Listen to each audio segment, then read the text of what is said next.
Tape and electronics have brought an enormous new field to music. It's surprising what you can do once you have a sound recorded on tape. You can speed it up, you can slow it down, you can turn it round back to front, you can compress it, equalize it, add echo. There's a whole range of things you can do, which it would be obviously far too complicated to describe to you in detail. But take the sound of an ordinary cymbal, for example. Have a listen to this.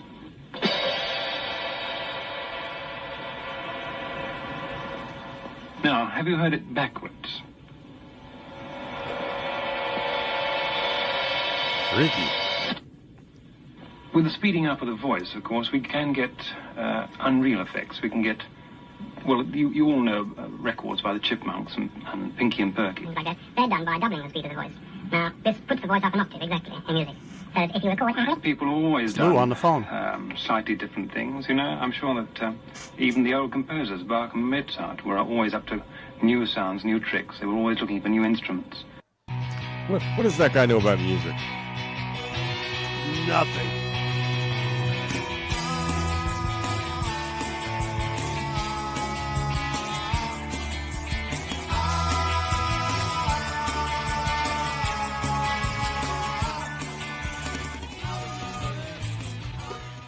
Welcome to another episode of the Music Relish Show. I'm Mark. I'm with Perry and Lou, going in order in my screen. Yes, and, hello. How you all doing out there listening to our listeners? Hope you're doing good. You okay? If you're feeling a little anxious, you're feeling a little uncomfortable, you've got an hour and a half to 2 hours of just good music talk. So join us. Okay. We welcome you. We're happy to have you. And we're going to have a good show tonight. We're going to discuss Tom Werman briefly. We're going to have a live video of pop staples. We're going to have a top 10 album list from the 80s. I'm going to discuss a trip to the record store, and I also am just going to give a overview of the David Gilmore album that came out this week. And I was lucky to get a day early. So anyway, how you guys doing? Doing all right. Doing all right. Good. Cool. The Music Relish Show can calm and soothe the savage beast. Yes. Calms me. It's our If you're dyslexic, it's clam. It's a very clam show. I got a clam. I like calms on the half shell. But So anyway, Perry, I'd start with the show. I see you got something very interesting I want to hear about. Really? Yeah. You always have something interesting. Which is what? Like what? Which is something about a song that sounds a lot we've like all been hearing for years about the coda to what's that song on Eric Clapton and Derek and the Dominoes? Come on. Layla. Layla. The coda. Crossroads. And of course, Lou's been saying for a long, long time, Rita Coolidge wrote that piece. Rita Coolidge wrote it. And I've been reading lately that she was really pissed off about it when she heard the Derek and the Dominoes, what's the record called, Layla and other assorted love songs. Yeah. And she heard that and she goes, that's my music. She tried to contact, because they all knew each other, you know what I mean? They're all all California back and forth. And she tried to contact Eric Clapton. She tried time after time to contact Eric Clapton, and she couldn't get him. Not that he's avoiding her, he's just busy. And so she finally gets in touch with Robert Stigwood. And she complains to Robert Stigwood saying, I wrote that. That's mine. And he actually told her, what are you going to do about it? Just deal with it. Because he knew she couldn't afford the lawyers like they have. So he actually told her, Stigwood actually told her, Rita Coolidge, who wrote the piece, that just, too bad. What are you going to do about it? Yeah. Try me. Nice guy, Robert Stigwood, huh? Yeah. Yeah. In the Albert Goldman biography of Lennon, he alleged that Stigwood had Brian Epstein murdered so he could take over the Beatles. Oh, that's an accusation. Really? Yeah, I kind of doubt that. Yeah. I kind of doubt that. But, so Mark, you have a sample, don't you, of the song that Rita Coolidge wrote called Time. Yep. And it's that exact piece of music, which is and this came out before, by the way. She wrote the song that was recorded by Booker T. Jones and Priscilla Jones, who was Rita Coolidge's sister, was married to Booker T. Jones. Yeah, okay. And they put some albums out. Booker T. Jones from Booker T. and the MGs, right? Well, yeah, I mean, could be more than one Booker T. Yeah, I mean, not everyone might know that. well, anyway. So, Mark, do you have a sample of that? and we don't even have to go into the song. Let's just do the first 15 seconds. Right, yeah. Here we go. Rita Coolidge wrote this piece.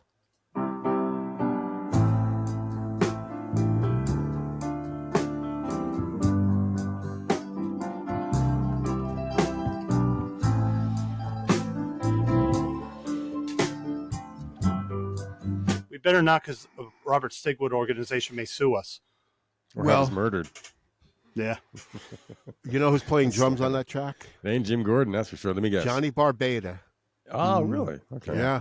Johnny Barbada of on the bass Turtles. on that is played by Chris Etheridge. Okay, of the Burrito Brothers. Of the flying that circus troupe, the Flying Burrito Brothers. That's right. They set themselves on fire, all kinds of stunts. But Johnny Barbada also was the drummer in Jefferson Starship. And many of course others. the Turtles. And the Turtles, yeah. Yeah. But so she, the only person who agrees and backs her up is, of course, Bobby Whitlock. This guy has credibility, Bobby Whitlock. He's a piano player on the Derek and the Dominoes record. He was he played organ. He played with Delaney and Bonnie and Friends, a keyboard player. He was He also sang on the Layla record. He sang the last song on Layla record. Yeah. I think he may have sung and co-wrote. Yeah. Sorry about that. But so Stigwood told her, "Good luck, deal with it. What are you going to do about it?" Like, okay. You know what's ironic? It was a song that Eric Clapton played, and he was always good to credit whoever wrote a song. And he didn't have to credit Robert Johnson with Crossroads.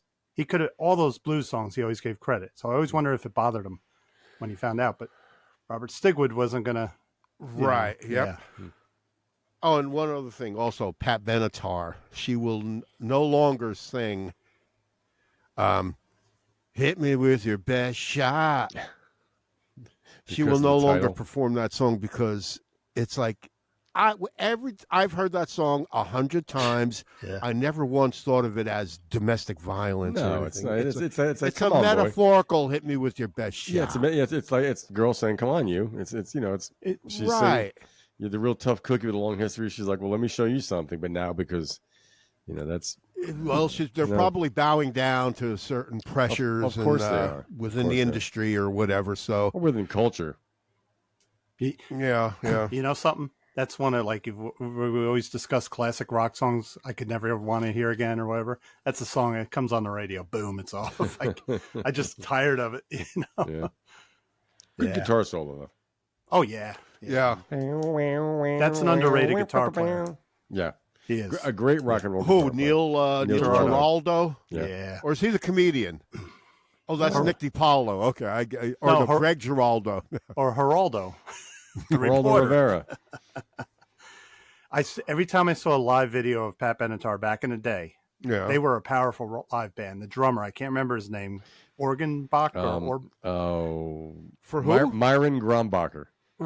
For Pat Benatar and Neil Giraldo. That band was he's a good drummer. Fire. Yeah. So the reason you know that is because you've read the liner notes. Yes, of course. To a Pat Benatar record, and right? Also rock magazines. There's a picture of them on stage. And also he was a Modern Drummer. It's but the guy, he deserved to be a Modern Drummer. He was good. He's good. He was. Yeah. Yeah. I have 3 Pat Benatar albums. Yeah. I liked her. I just I don't like the first couple albums. It's just I think the radio got me tired of them. Precious Time is the one I like the most. So cool. Yeah. Yeah. Anything else, Barry, for now? Well, she was inoculated into the Rock and Roll Hall of Fame. Yeah, they got her with the needle. They inoculated her. That's right. Yeah. Well, were the other band members there? Was this guy you were just talking about? Was he there, No. or was it just he and her? No, wait. Him and her. I think maybe Myron did play. I'm thinking he did too. Myron Grizzleneck. What was his name? Orville Redenbacher. Redenbacher. Yeah. Myron Grombacher. Bacher. Randy Bachman. He's throwing Randy Bachman. Cool. Catching him. Bachman turning overdrive. I've got some questions here. It's factory installed. You got some questions? Anywho. Yeah, you got questions, huh? You got some questions, Perry? I'm ready. I can answer. You got questions. I got answers. What? I thought you said you had questions some a questions. lot. Trivia? I just thought I heard you say I've got some questions. Oh no, I was doing. What's her name from Goodfellas when they were getting into witness protection? She goes, "I've got some questions here." He's bronchial. That's right. Don't give me the Babe in the Woods crap, Karen. Right. Yeah. All right. So Monday of this week, finally, after I pre-ordered it 4 months ago, the David Gilmore CD came out. Album. I'm going to say album. Praise. Hold, Perry, hold back now. Hold back. Whoa, boy. The album's called Lookin' Strange. It looks like the last Rainbow album. Richie Blackmore was on the cover like that with his arms stretched, but well, that's a whole Todd Rundgren pose too. Yeah. It's not him though. Coming from someone who you might be surprised to hear this, I am generally underwhelmed with David Gilmour's solo albums. I like songs off him, but I don't sit there and listen to a whole album of his. Yeah. He's always got some throwaways. I think On an Island was my favorite until this one. That was every song for me I liked. The last album I disliked. I really disliked it. I know, Perry, you think I like everything, but I did not like Rattle That Lock or whatever. He was trying too hard to not sound like Pink Floyd. And he's got to understand that his guitar playing, his vocals, he sounds like Pink Floyd because he was part of Pink Floyd. So on this album, he's at an age now where... That's the new one now that you're talking about? Well, no, I just talked about the last one. Came out about 6-7 years ago, Rattle That Lock. This album, he got to an age where he just says, fuck it, I'm going to do what I want. Now, it doesn't sound overwhelmingly like Pink Floyd, but he allows the melancholy to come through. And those great anthemic orchestral guitar solos come through on this. And when you hear a David Gilmour guitar solo, whether you like it or not, you're going to say, well, that sounds like Pink Floyd because you're hearing his guitar. Yeah. This album is, I very rarely like an album from first listen. This is my favorite David Gilmour album. I don't think I dislike any song on here. Wow. He's got, and just some highlights for me. Lookin' Strange, which features Richard Wright on keyboards because it was based on an old barn jam when Richard Wright was alive. A Single Spark, which if you're talking about arrangements, the guy puts 4 verses of a song with no chorus with a drum machine going. And then the real drums kick in and he does this beautiful guitar solo for the last 2 minutes of the song. Great arrangement. Are we going to hear a sample of it? Well, actually, I wanted to just mention, let me finish here. Between 2 points, his daughter sings Romany. Very good, very modern sounding, but it's got that melancholy. And the last song, Scattered, is a typical epic closer like David Gilmour does. And he's got literal, lyrics to allude, I haven't much time left, even though he's already talking about recording another album after this tour. So, stellar album. But what I wanted to say is Lookin' Strange, and I got my guitar here. When I first heard it, it was a typical based on a blues, which David Gilmour does, which he's just like, right? Now, most people, when they do that, they would go like this, or whatever. But he does it like this.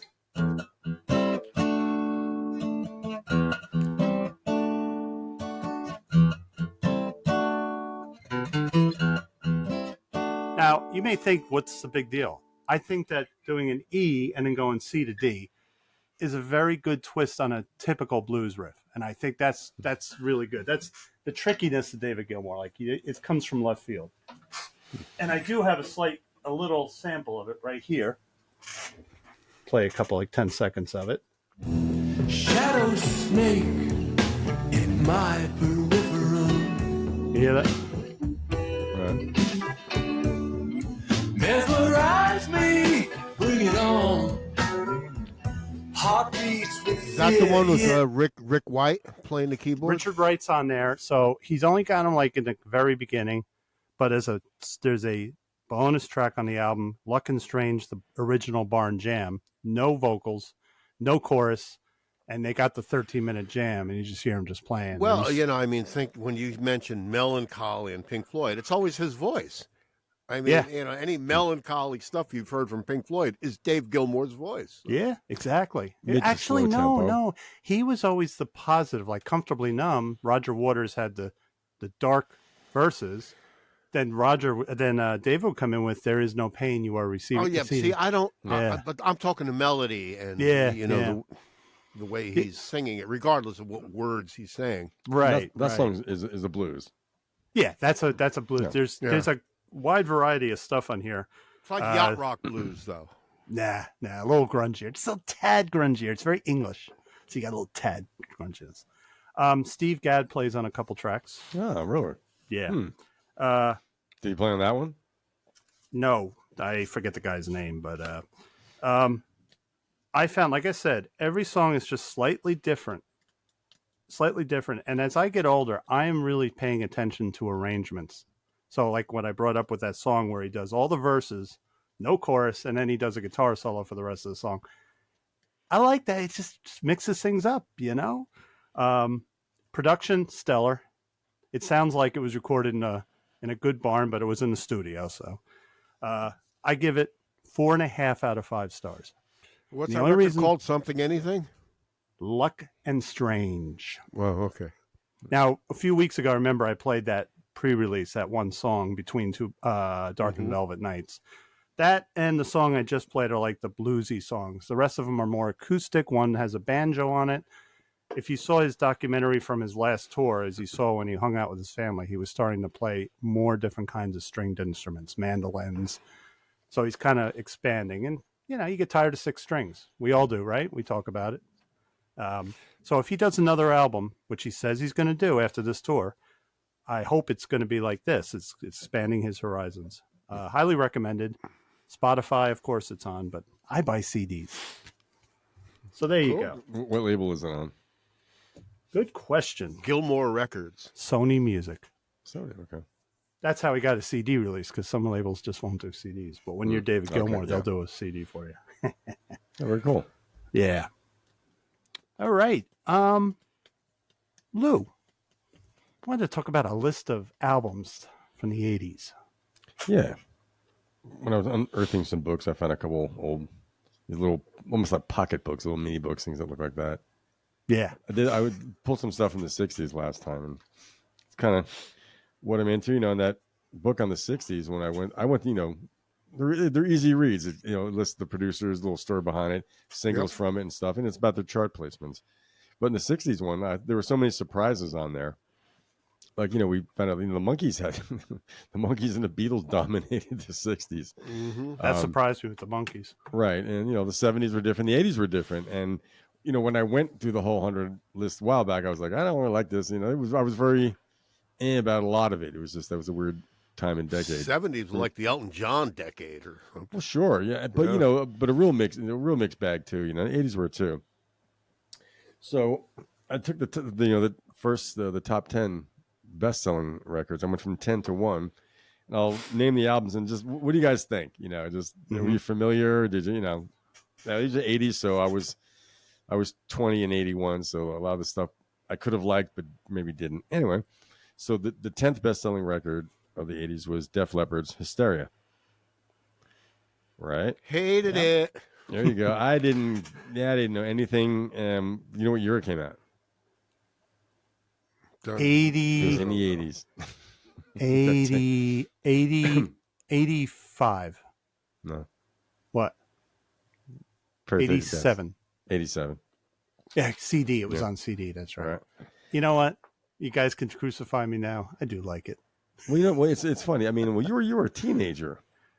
Well, right? When I was a teenager, we all hated it because they were a hard rock band. When they came out with High and Dry, they sounded like AC/DC. We love that stuff. No, right. And they really got commercial, and we resisted it. And it had drum machines. It was what's his name producing it, you know? Well, Hysteria, that's the first album after Rick Allen lost his arm. Yeah. But you know, there's a few records of the 80s, they're tied for like 7 top 10 or 7 hit singles from an album. And they had 7 singles off that album.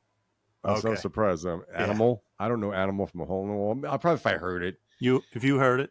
Yeah. Women. That would hit number 80 on the Billboard. I never liked that song. Pour Some Sugar on Me. And now Hysteria, I think, had the makings of a really good pop song because it's a pretty chord change, but then it has that hard rock. They had to throw a hard rock break into it. Yeah. I think they could have made a real pretty pop song ballad, but to me I was like, well, I almost kind of think this is a decently constructed song. What song? Wait, that was what song? That was the title track, Listeria. Yeah. Get Listeria when By the you way, need- just to show you, this is what Animal real in the beginning. Okay. Yeah. I recognize it right away. Okay. Animal. You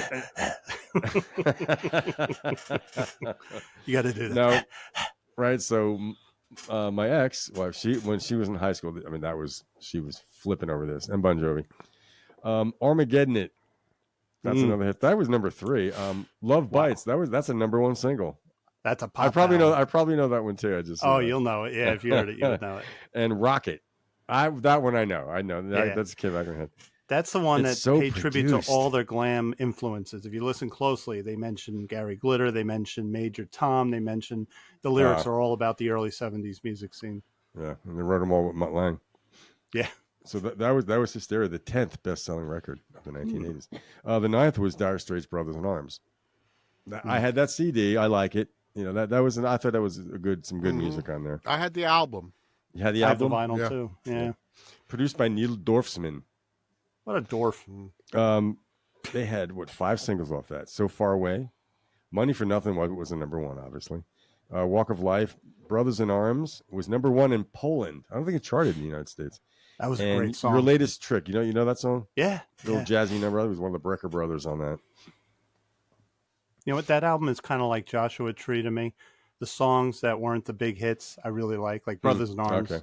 Your Latest Trick, but then Yeah. the hits, like if I never hear Money for Nothing ever again, I won't be sad.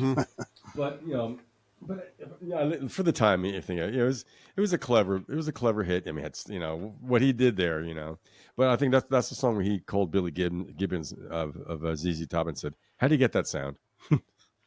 Yeah, Just Billy gotta get Gibbons it told yourself. him- let me know your secret. Bill told him to go scratch. Go stuff in himself. in some other words, but he told You know what him, he said? He said, "Hold my beer and comb my beard. Hold my beer and comb my beard." Well, Mark Knopfler pegged the sound anyway, so whatever. Yeah, pretty much.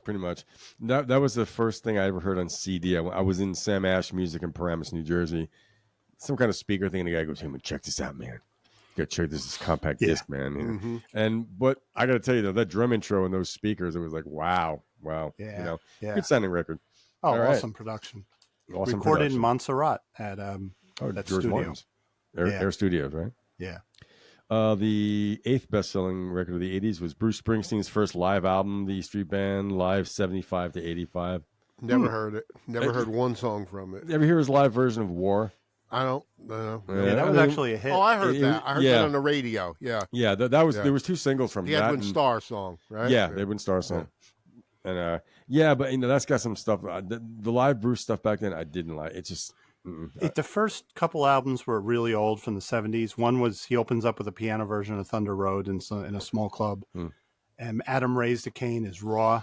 And then the stuff like it was a 6-record set. It was a box set. For that to sell enough to be the 8th top selling album, that's incredible. I should find a way to contact Jack Calabrese because he's a live record guy.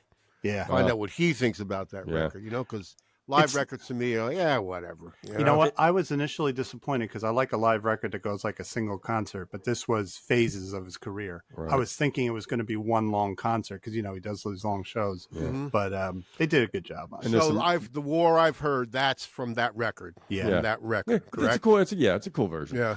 I do think some of the earlier stuff is kind of on the fast side. Just a tad. I've heard a couple breakneck versions of something. I'm like, holy shit. Yeah, and it's still a 3-hour show. Yeah. When you play it 100 miles an hour. Well, I mean, someone in the band had to address a tempo issue at some point between 75 and 85. Yeah. Good guy. So the 7th best-selling record was Prince's Purple Rain. I could care less. Crap. Love it. Crap. I just don't. I don't care. I know this. Give him his due. I mean, Prince never caught on with me. Crap. I think Perry feels the same way. He's a 2-bit Curtis Mayfield. That's I was what he a is. closeted Prince fan, and I bought it, and I didn't tell anybody in high school, and I would play that religiously, and I connected with Prince. But you all know that. I don't know how, but I did. By the way, worst movies ever made were Prince movies. ever. Purple made. Rain was good. The one after it was Come horrible. on. Under the Cherry Moon. That was horrible. Cherry Moon. The kid. I Where's liked the kid? Oh, come on. You know, I liked it, I you didn't. I know. didn't see Purple Rain the movie. The scene. You're not missing anything. The scene. Try it, Lou. Try it sometimes. A good sex scene. It can't hurt. I don't want to hear about that. The scene where his father is no bedroom stuff.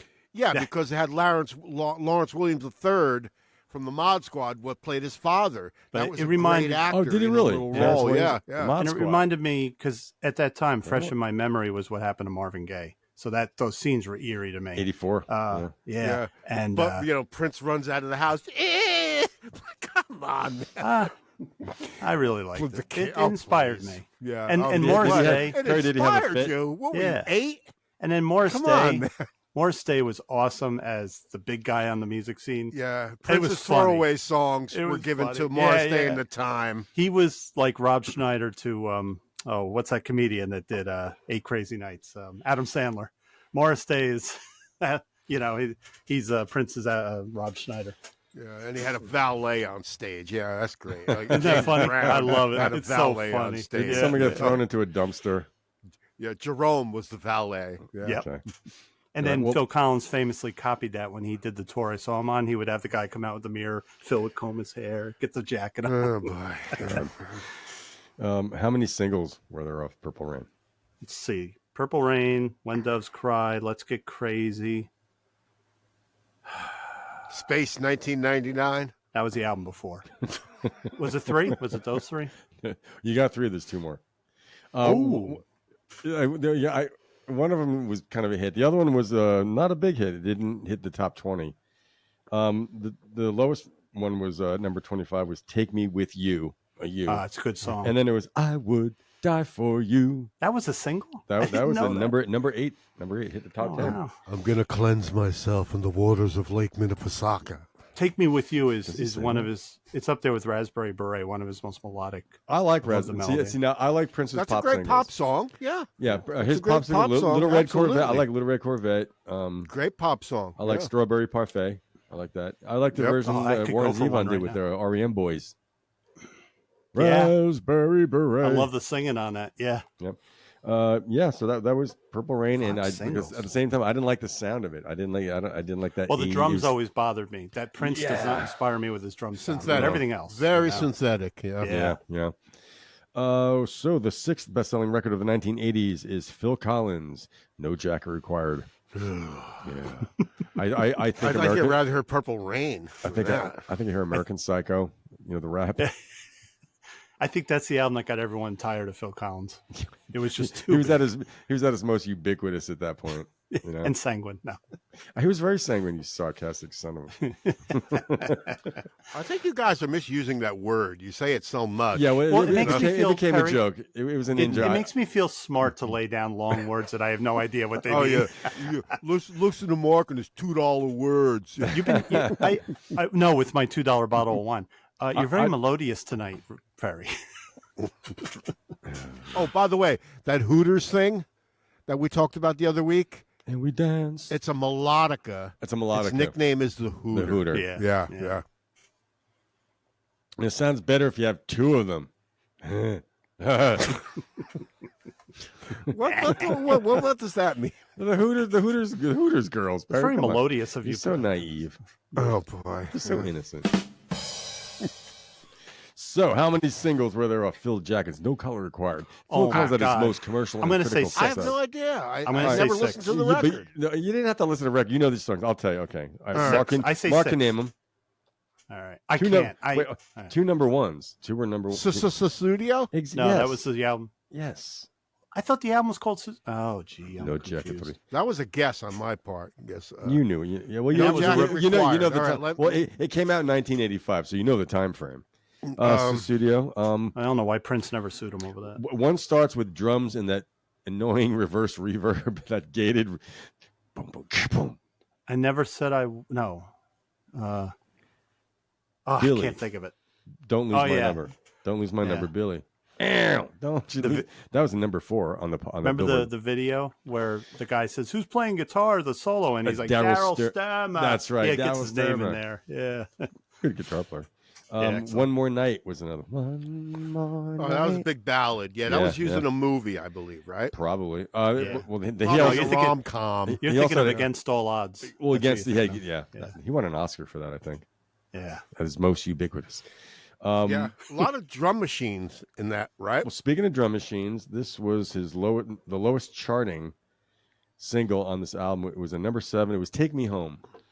That's I drum don't like machines. that song. Now I think that was a, Take Me Home. That's a power. That could be 'Cause a I don't power ballad remember. if it had loud guitars, right? You know, Yeah. and some silly guy, some silly L.A. guy in spandex and go-go boots, wailing a solo over it. But that's a power ballad. Only it's an actual ballad, not a power ballad. it's almost a techno power ballad. It's got think that so? Yeah, sequence yeah. of the drums build up.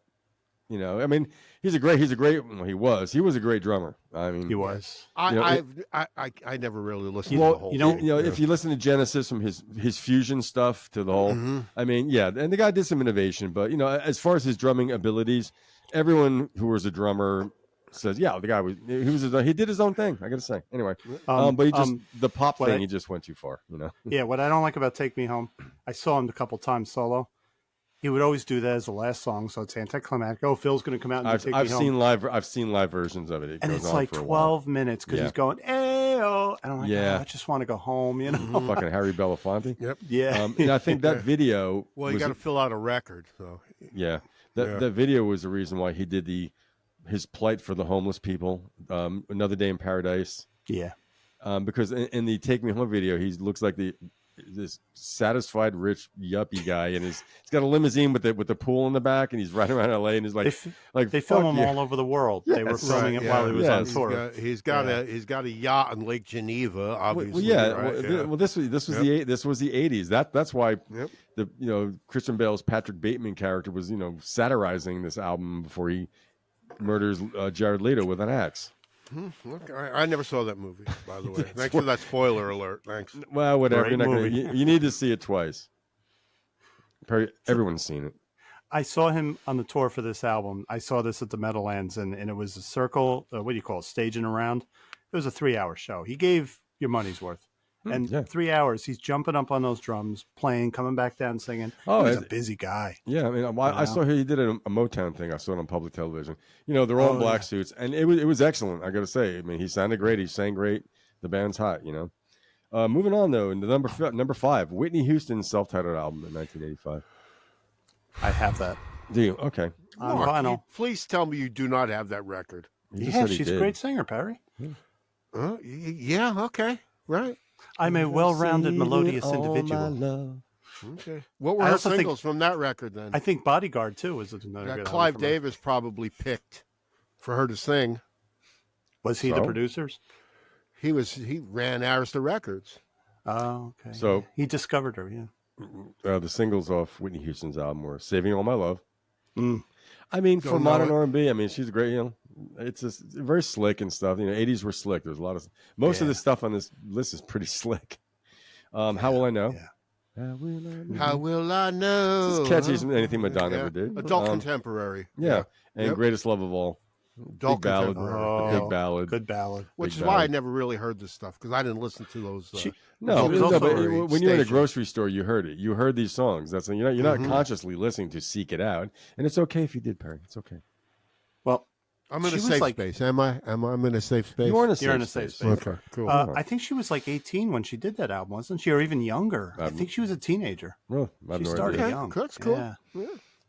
Anyway, okay, number 4, Guns N' Roses' "Appetite for Destruction." That was a big record. That was Yeah, a it big was. record. I probably like some of the songs on yeah, that record. No, there's some good stuff yeah. on it. I mean, except for That was their record. That That's was their like, record, We yeah. are here, that, right? and that's all I ever wanted to hear from them. What Actually, year did that come out? 1987. Okay, so I graduated high school, but you have that magical summer after you graduate, Yeah, man. and all your friends, you're still getting together. So we blasted the shit out of that. I bet. That was a welcome. It was. hard It was. rock It was statement. refreshing. Well, the album was Yeah. refreshing after All right, that. what were some of the after- big numbers from that record? Well, then? you know, boy. that helped replace a lot of the hair metal, overtly commercial Yeah. stuff. yeah, They were because like with a look, punk- they look like scumbags. They look right? like, They were like a but they punky had a tough sound. attitude. Yeah. The sound wasn't Yeah. artificial. There was "Welcome to Der Bingle." Yeah, yep. Mr. Brownstone.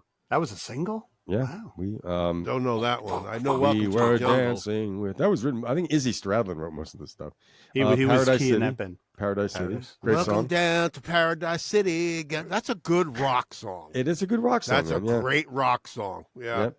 And the other one was Sweet Child O' Mine. It's another great rock song. Yeah, that's I up mean, there are with you- Aerosmith, man. Dream on. Yeah, I mean, yeah. you don't want to hear that ever again, Mark, huh? No, but you know why? Because it's like Stairway to Heaven. When that song came out, every time you walked into a music store, there's some guy on guitar trying to play that intro. That's the new Stairway to Heaven riff. Yeah. That's why I don't like it. Well, that's what I say. The Foo Fighters sound like every Guitar Center commercial. And last week I was up on YouTube, and so for some reason the algorithm showed me a cover band, and there's people all over the country, from Ohio, from New Jersey, wherever, and people with varying degrees of talent going. It's the most horrible versions you've ever heard of that Guns N' Roses. That's funny. And there's some good ones, but it's laughable. But that's the riff, dude. Like you said. You know what makes it riff? Yeah. What makes it hard to play is to get it authentic. You have to get that neck position with sustain, and you have to flow. So if you're picking, But why bother? Why bother? But if you go off a second, you lose all your sound. You have to do it fluid. You have to do it. Slash is a great guitar player. Yeah, awesome guitar player. I've heard other major guitarists try to play it. They don't sound like him. So, but For just what hearing it's that worth. brings back For memories. what it's worth. Yeah. Try and learn that stuff. Yeah. And that was like you said, the Izzy Well, Stradlin years. it depends on what your musical aspirations are. The Beatles learned cover songs before they wrote their own songs. Sure, That's how you do it, Yeah. Or you try or you can't. Bon Jovi was Sometimes a cover it's easy band, when you know right? how. Yeah. All right, Guns N' Roses. That's the only thing I ever cared about. Number 3, Bruce Springsteen. Wait, so where are we? That was the the number that was 3 the record fourth. of the decade of the 80s? Yeah, this was the third best-selling record. Don't you stop. Okay, what was he doing? Stairway? He was doing Hairway to Steven. So the third best-selling record of the 1980s. Drink up, Mark. Loose Bed Springs. Thank you, Perry. Bruce Springsteen's Born in the USA. I've warmed up to that album over the Third years. best-selling record in the 1980s. Just That can't came stand out it. in That's one of the defining albums of the 1980s. Yeah, right? yes, and Yeah. it's one of the records. It has a tie for 7 hit singles off one record. So the majority of the songs were hit singles. And one Who was which the I other didn't one? know Prince? was, no, Prince had 5. Def Leppard, Okay. Bruce, and I think Phil. And there's another one. We'll get to it because we're almost there. So that came out in 1984. And that was a record right after Nebraska. Yeah. Yep. His- So one of that's a his big best that's a big albums. change. I'm being attacked by a dragonfly. Can I try and guess the singles? Well, please do. Yeah. Okay. And Born then in the wait, USA. Wait, tell me their chart position since you're feeling No. you're feeling so ambitious. Come on now, I want you to take a guess. You're the Bruce fan. You'll know. I can guess that. Well, I got it was him written that down, baseball. 'cause he's- That baseball song was on there. Glory Days. Yeah, the Glory baseball Days. song. Okay. Yeah. Glory Hole. Born USA. Stop. Wait. What was Glory Days chart position? It's the No, top 10. I don't Top know. 10. Come on, guys. 8. You're wrong. Very wrong. Very wrong. Mark. Does it matter? It was giant. I'd say- It fucking does hit. matter. It does I'm going matter. to say it was number 1. You were wrong. It was the number 5. It was huge, though. That was there. Number 5. I don't like that song either. I don't never like that one. What, I like the Glory video better. Days? Yeah, I didn't like Glory. Yeah. First off, I played baseball as a youngster, and when a fastball got thrown, it was never referred to as a speedball. That's You can throw that. Yeah, speedball is a cocaine and heroin mixture. throw that speedball, but it's a fastball. Right. He could throw that. He could have said that too. That fastball by it. It didn't. Right, It wasn't a right. syllabic thing, you know. All right. Yeah. Give me another single off "Born in the USA."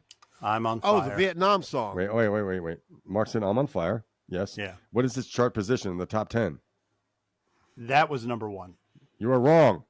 Ooh. Perry Dedovich. I'm on fire. Number 10. No, it was a number 6. Okay. Oh. All right. Now, Perry, you mentioned what Hey, song? little You girl. said I'm the enlightened Vietnam. now. Did you say the Vietnam song? Yeah, the Vietnam. Oh, don't tell me the name Well, of the song. it's called "Born in the USA," and you know that. Born in the USA. There you yeah. go. Yep. Band in the What's its US. chart Now, where position? was that on the record? Is that the opening track Opening. on the record? That's the opening track. Or was it buried in there? No, it's the opening. Opening track. track. It's the opening track, right? Yeah, Okay, yeah. cool. All right. Chart position. Oh, that was a huge hit, man. Top that 10. Was top 5. No, it's top 10. Top 10? Not a top Number 5. 8. No, no. Number 9. Okay. Wow. All right. And, You got three. You got 3 of the 7. Okay, That's so a misunderstood song, by the way. It is, too. yeah, and the acoustic version is really chilling. Very affecting. Not as Great affecting lyrics. as Great State lyrics. Trooper, but very effective. the song after that on the album was "Cover Me," a single. Cover Me was a single. Yeah, that's a good song. Come great song. on in and cover me. Yep. Dun, dun, dun, dun. Great That's a guitar good solo. song, For a too. lover. That's a good song, too. Chart Yeah. position in the top 10. 8. 10. Perry's close. He was a 7. Wow. All right. There's 3 more. My hometown. My hometown. I didn't know that was a single. Yeah. My hometown chart position. Mark Smith. 8. No, wrong. 5. No, it was a 6. 2 more. I didn't know. I'm surprised that charted that high. I remember hearing it, but that's we're talking 1984 here. That was 4. There's 2 more. One is a ridiculously big hit. It was the leadoff single. It came out before it was released. Dancing in the Dark. You are correct, sir. Courtney Cox's debut. Yes.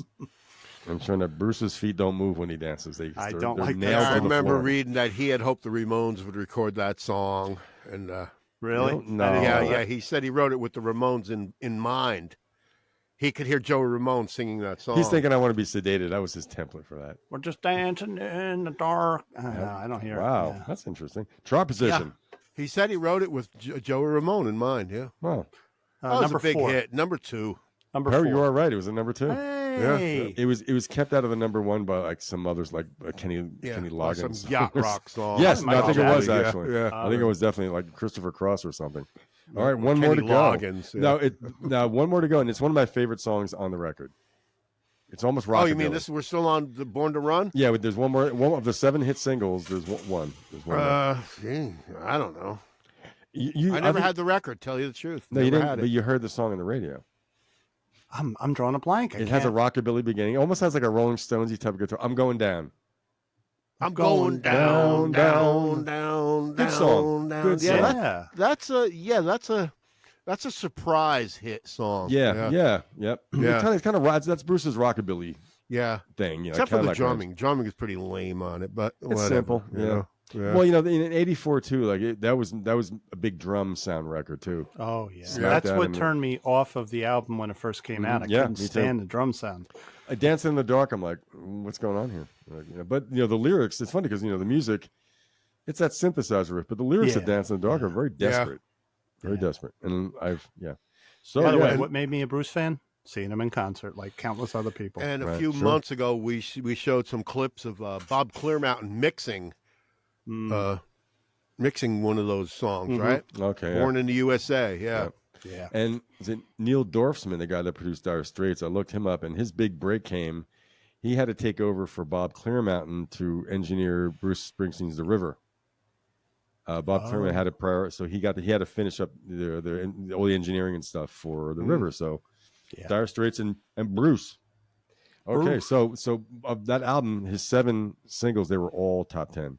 That's pretty freaking amazing. Wow. That's Pretty pretty damn amazing. good. But you know something? And there's no real bullshit. The singles weren't bullshit, whether you like Bruce or not. There's a lot of thought went into all those songs. And He kept his artistic. I'm going down. he It's kind kept of a his- fun song. You know what I mean? It's like He kept his artistic sensibilities because "Born in the USA," like he said, it's a very serious song. And Yeah. he put it in a rock song that was considered an anthem, yeah. and it's really not an anthem. The lyrics are not anthemic at all. No, but it was also his. This was the '80s too. It was about having it all. Yeah, but he knows how to paint a picture. He's so Yeah. good at it. Like, in other words, when he says, end up like a dog, that's when beat too much, I know exactly what he's trying Till to you say. spend with half that your one life. line. Yep. With that one line, I know what Yeah. he's trying to say. Yeah. That's a guy who knows how to write a song. Yeah. And he went for it on that record. He even said, he goes, "That was my big thing." It was like, Yeah. he did Nebraska. He proved something to himself and his fans, his true real fans. Yeah. And then he came back with a big record, but he never did anything really all that big after that. He did this solo stuff. His first solo record out that's got some great songs, got "Brilliant Disguise" on it. I always felt like he Tunnel of Love. decided, I Yeah, did but it. with He had his Go ahead, huge Mark. album, and after that, he said, "I'm going to do what I really want to do." Yeah. Like, Tunnel of Right, Love he- was not a typical follow-up. Yeah, but Born in the wasn't an easy USA, he thing. conquered the fucking world Yeah. Sure he with did. that tour and everything. Like, let me take some time away and change my direction. Yeah, I'm going to and- do what yeah. I want to do. Right, Yeah. but then he did the Amnesty International tour with Sting, Peter Gabriel, and said, "I'm going to lose the bar band." Yeah. Yeah. But I mean, I like a lot of Human Touch. I almost said Human Torch, Human Torch and Lucky Town records. You're stuck on Marvel fucking comics, aren't you? Well, the Human Torch goes back a long, long way before the Fantastic Four, even. Stop! I didn't say it. I know you did. All right. All right. What, top 10, 1980. Right. Well, listen, I'll just tell you really quick. He's been selling his official bootlegs on nugs.net, Bruce Springsteen. I bought about 6 of them. Oh. And he has one from the Human Touch tour. That band was good. Yeah, it wasn't the E Street Band. They were freaking great. Yeah, really good. Excellent Yeah. band. I mean, yeah. So I like Bruce. I like Bruce as an artist. So no matter who he plays with, hey. Yeah. Okay, so we're almost done here. The second best-selling record of the 1980s is AC/DC, Back in Black. Okay. But you know what's interesting about that record? So the huge record, right? Number 2 of the 80s. Mm-hmm. Of the 4 singles, can you name them? I know Mark probably can. Back in Black. Yes, and that was a number 37. It didn't crack. Oh, just barely cracked the top 40. It's just rock. It's not a pop I know, song. but it's interesting because the album sold like freakishly. It's just You Shook Me All Night Long. No, wait, that's on. No, it's not. Wait, yeah, You Shook Me All Night. Long. Yeah, that was number 35. Yeah, I thought that was a top 10. That's with Black Hole Sun. That's a classic rock song that will go down forever. Yeah. And shows that Phil Rudd was the drummer for AC/DC. Yeah. Great groove player. So back in You Shook Me All Along, 2 more. Hell's Balls. Hell's Balls, number 50. And Rock and Roll Ain't Noise Pollution. I don't know. Was a single? And roll it didn't even chart. It didn't chart in the US. I thought that was the first singer that did that. Nah, it was Back in Black, yeah. It wasn't what was his name? The first singer, Bret Michaels? I can't remember. It was Mr. Scott from Star Trek. Bon Scott. Bon Scott. Bon Scott, that's it. Not Bret Michaels. Bonnie St. Scott. Yeah. Bonnie to Prince this Charles. day, I can't listen to that album. And it's not that I say I'm going to hate it. I loved it. But it's like I have trouble listening to it because it's just been played to death. I can't, Yeah, cool. Yeah. By the way, I recently saw a video of AC/DC playing. Recently, it was 2024. Yeah. It was pathetic. It was sad how pathetic it is to still be doing this now. Malcolm's gone. Right, yeah. Malcolm. It's really just the singer and Angus.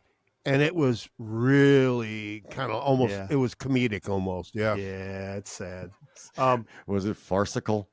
Yeah, it was very farcical. Is he wearing the friggin' short pants? Is he wearing the schoolboy outfit? No, he can't. I don't think so, but still it was kind of laughable. He did come out worse riding. If he still did. Yeah. He came out riding a farcical and did a wheelie. So he was, do you know who produced the album though, right? No, Robert I don't care Mutt-Lange. either. Mutt Lange.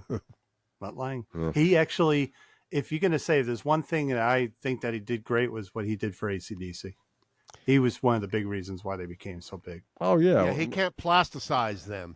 He can't turn them into plastic. That's a good point, Perry. Because he can mold Def Leppard, but Def turn them into Leppard plastic. But that stuff is so produced. Right, he hadn't discovered. Angus Young doesn't use effects. He just cranks his guitar up, and that's it. There's no gimmicks. Mutt Lange knows that. He knows he doesn't have to mess with that. I guess Def Leppard had it. I mean, look what he did with Def Leppard. Pretty much the engineer just turned the machine on. The right? thing is, Mutt Lange was a perfectionist from the beginning. So with AC/DC, he was a perfectionist. He did an album with Def Leppard where it was raw, called High and Dry. It's just he discovered the click track, the enhancements. When he discovered that, that's when he started doing lame stuff, What's number one? I don't know. Take a guess. Take a guess. Of the 1980s? Rumors from Fleetwood Mac. No, that was the 70s, bro. There you go. Hey, I'm doing a Lou.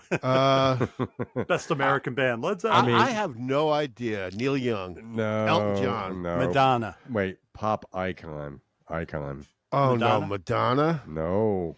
It's a male. Pop icon? Male pop George icon. Michael. Rod Stewart. No, it's been around. Had been around a long time before this. Pop icon. Pop American icon. pop icon? A cultural pop icon. He's An dead. American pop icon. An American. An African American. This is the top. Oh, it's Lionel Bitchie. No. No? No. Come on. White Glove. Oh, it's Michael Jackson. Oh, how am I not thinking Oh, of that? it's just a thriller.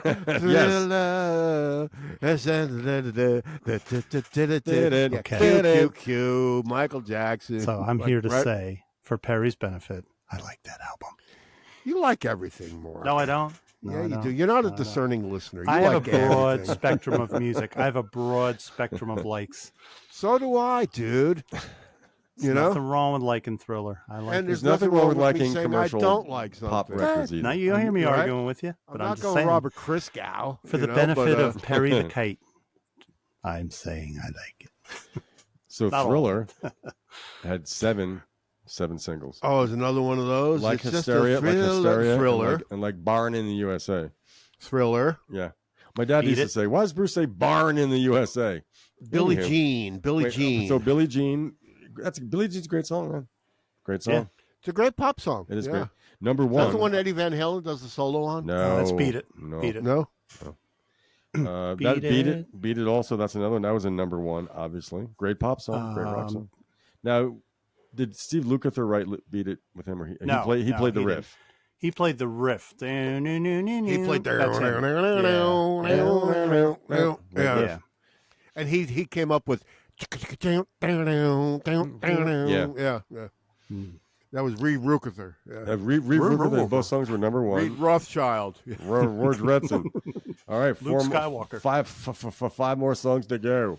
The Girl Is Mine. The Girl Is Mine. Crap. I know. Crap. Guess the chart position of The Doggone Girl Is Mine. Oh, God. Oh, that I was a hate that. crap song. She's that mine. was a shitty fucking song. I thought she's mine, Michael. No, Paul, she's mine. She's definitely not yours, Michael. Oh, that was a McCartney thing. That was one Yeah, of those they Paul did the McCartney. little Paul call and Linda response things, shtick at the end. Yeah, Was it? What was it? Top 40? top 5. All right, No. it was number Top 4. 5. No, it wasn't. All right, Mark whatever. your guess now. What's that? The chart position? Chart position in the top 5. Hell, it's the 80s. Number 1. Number 2. Oh, okay. Yeah. All right, so yeah. right now, Michael's Number, got you know why it's two- called number 2, right? Because it's shit. Now, when I was looking this up, the sleeve, the release of the single, it's got Paul and Michael standing next to each other. Paul's probably like 35 years old. He looks young. He looks it's boyish Beatle Yeah. Paul. Yeah, it was in the 80s. It yeah. was. I know, but I'm like, holy shit, that was It a was long like time ago. like 15, 16 years after the Beatles broke up. Think Yeah. about it. Wasn't Yeah. that much longer? Yeah. Think about it. Think about it. Name me 4 more hits off the okay. Thriller album, gentlemen. The song written by Steve Porcaro, Human Nature. Which is a really nice song. Yeah, Beautiful. You've gone into that a lot, Mark. Yeah. Hey, Lou, in the do you past, know it's yeah. about Pretty his song. daughter getting hit on the playground? Yes. And she said, Daddy, why? And he Mark, says, just you- human 5 nature. times you've told that story. All on right, the but there show. might be a first-time listener here that doesn't know the story. Yeah, come But on. I was shocked when I heard he wrote it. I never really noticed his name, but when he, that really amazed me. We've played that a couple times at the old spiritual center. It's a nice song. It's a nice song. Yeah. Okay. Yeah. We got 3 more. 3 more. What are the ones we used already? The Girl Is Mine, Billie Jean, Beat It, and Human Nature. Can I take What a about guess? Thriller? I thought I said Thriller. Well, you said the album. You didn't say the single. No, So- I mean, it's just a thriller. right. Well, Thriller. but That's the single, right? Yes, but the first question was what was the number 1 album of the 1980s, Oh, of which okay. Thriller was the album. So Thriller was a single. Yes, it was. Thriller was a single, yeah. Boom, And boom, then boom, boom, I'm boom. going to take a guess. And that was a number 7 single. Wrong. Wrong. Number 10. Very wrong. Was that Mark? 10? Wrong. Number 4. The video. Because of the video. Yeah, That's yeah, really, the video. Yeah. I want to ask Um, you something. On the Jackson charts. All right, 2 more. 2 more. PYT. One of them I don't think I've pretty ever young heard. thing. PYT. Yeah. Okay, so that was chart position. I'd For say what? 6. PYT. Pretty young thing. What's was- PYP? Pretty young PYT. thing. I never It's heard a the song. I have don't no know that idea. one. I don't know that one. Okay, We that was can't a even number play 10. a second of it. Yeah, do it. No, I'm afraid. We'll talk over it, so no All one else, right. so no one can understand what it is. You know, you make me feel It's so like chipmunks. Oh, boy. It's really That's slick. so lame. I kind of like Okay. it, actually.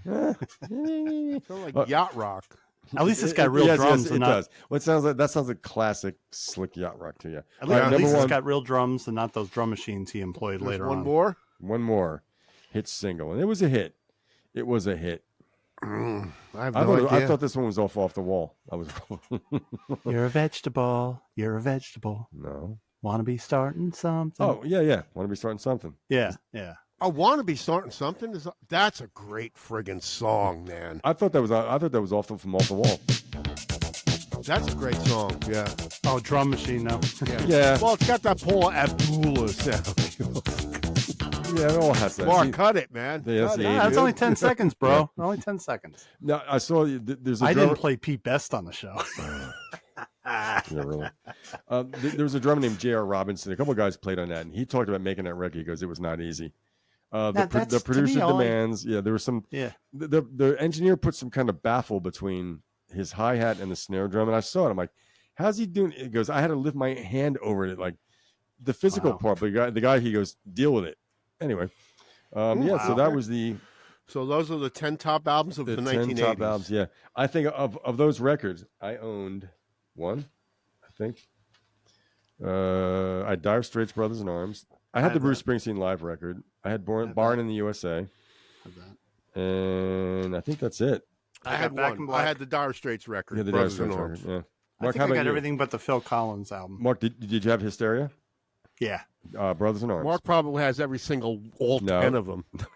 No, I don't have the Phil Collins. Even I can't buy that album. That's like a can't. Okay, so you're saying you would if you could?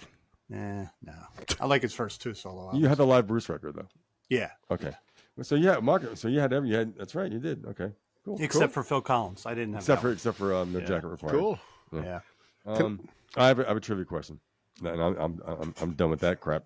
What was the 100th best-selling album of the 1980s? So in this book, it's the last one, and it's the first one because the book goes from reverse, goes backwards to forward. So Is this it was American? the 100th. Are they British? Are they American? Well, I mean, it's a multiple choice, so you have four choices. So this is of the 90s. You said of the 80s. This was 80s, right. 100th. Okay. This was when like you look the at least.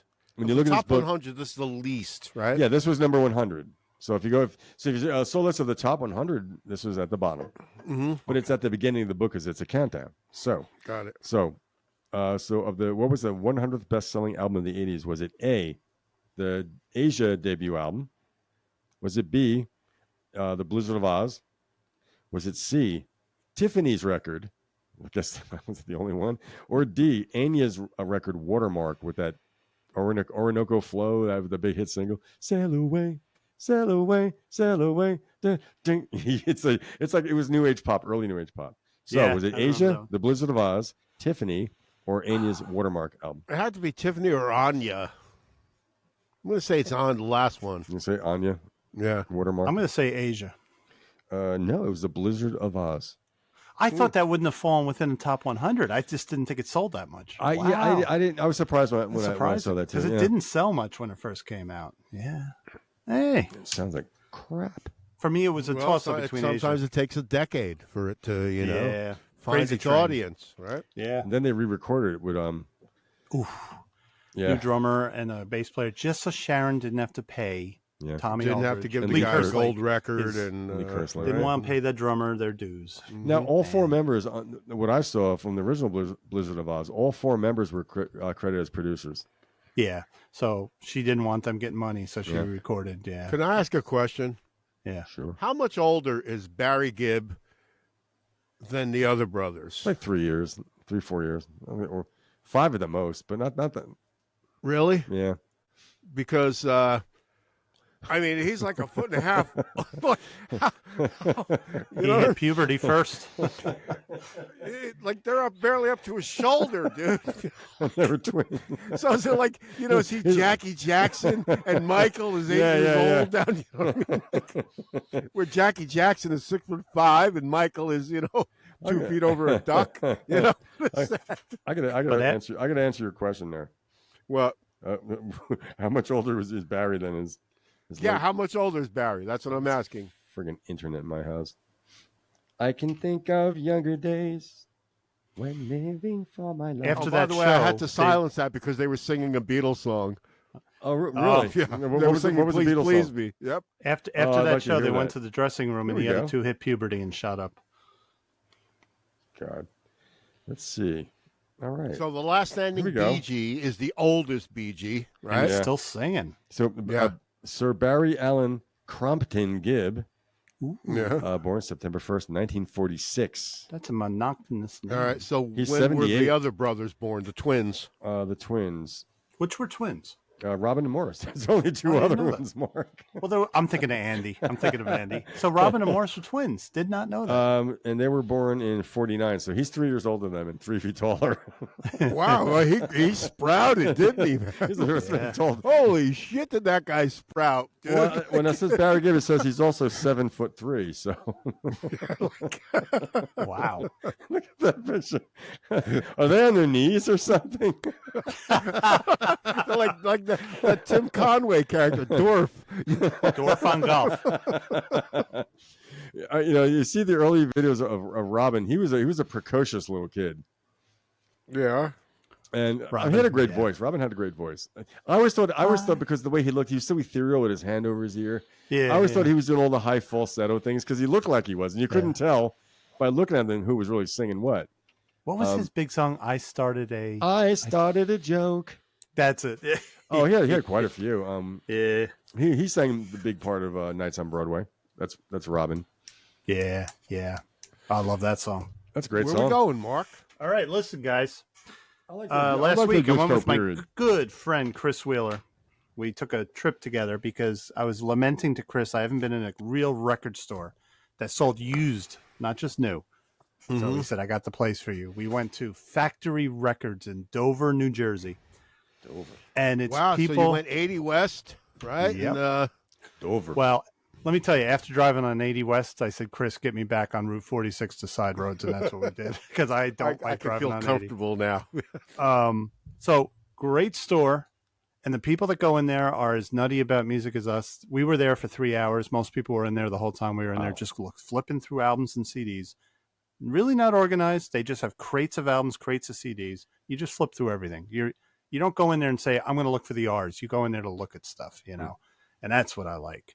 So I walked out of there with 8 CDs and 1 vinyl. I only spent like $29. Wow. So What did you get? Yeah. I'm going to tell you. So the 1 vinyl I bought was Anthony Phillips Sides. Now, do you know who Anthony Phillips is? Was he from Genesis? Yeah, he was the guitar player before Steve Hackett. He was only on their first album. What year is that album from? That came out in 1979. Oh. And it was like he saw Genesis going pop with Duke. So he tried to do like kind of a pop album. Not pop. It was still Genesis. It sounds a lot like Genesis. I think he was very tight with Tony Banks. They have a similar style of writing music. Okay. It's a very good album, though. So since it's 1979, is there saxophone on it? It's funny. One song, tenor sax, played by Mel Collins. How'd you know that? In 1979, everything had a saxophone on it. Yeah. So I bet you he wanted. It did. It did. I'll bet you it's we did this a song. segment on it. Funny you said it. What was it called? The sax that ate rock and roll Sax or that something? killed rock and roll or something. The ubiquitous sax of 1979. I'd be willing to bet $20 that he released that song as a single too. Wow. Then knows? there's a guy on here, the great cello player. His name is Vic Stench. I just look at that name and I love it. Vic Stench. That's ladies. like a punk group. Yeah, really. It's like Pat Schmier. Schmear. It's horrible. So the CDs I bought, I got Bill Bruford's Earthworks, very jazzy. There's a quartet, very good stuff. Terrible drummer. You mean you heard it already? You listened to it already? Dude, I played all I was these. kidding about that. Chickenfoot 2 or 3, it's really called. Is that Sammy Hagar? Sammy Hagar, Sammy Michael Hagar Anthony, and Joe Satriani, Yep. and the guy that looks like Will Ferrell on drums. What's his name? Chad Chad Smith. Smith. Thank you. Yeah. Great. By the way, don't call him that.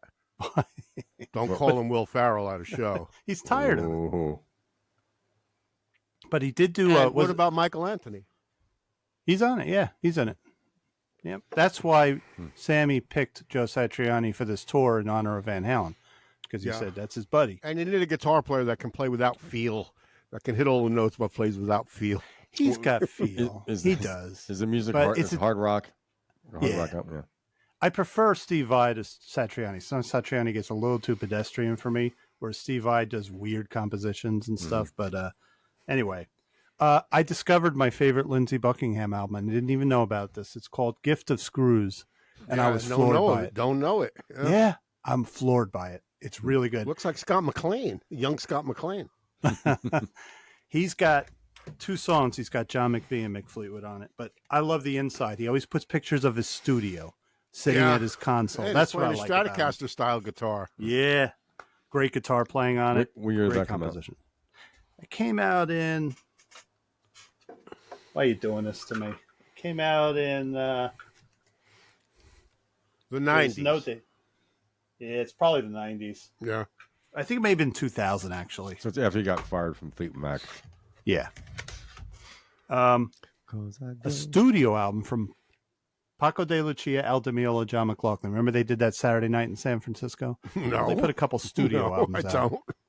This was a great John guitar McLaughlin track. was from the Mahavishnu Orchestra. Right? No, he's from that Sunday morning show on NBC, the McLaughlin Report. Wrong. Oh, And Paco Here's de your number Lucia. 4. and Al Di Meola, I know who he is, and Paco.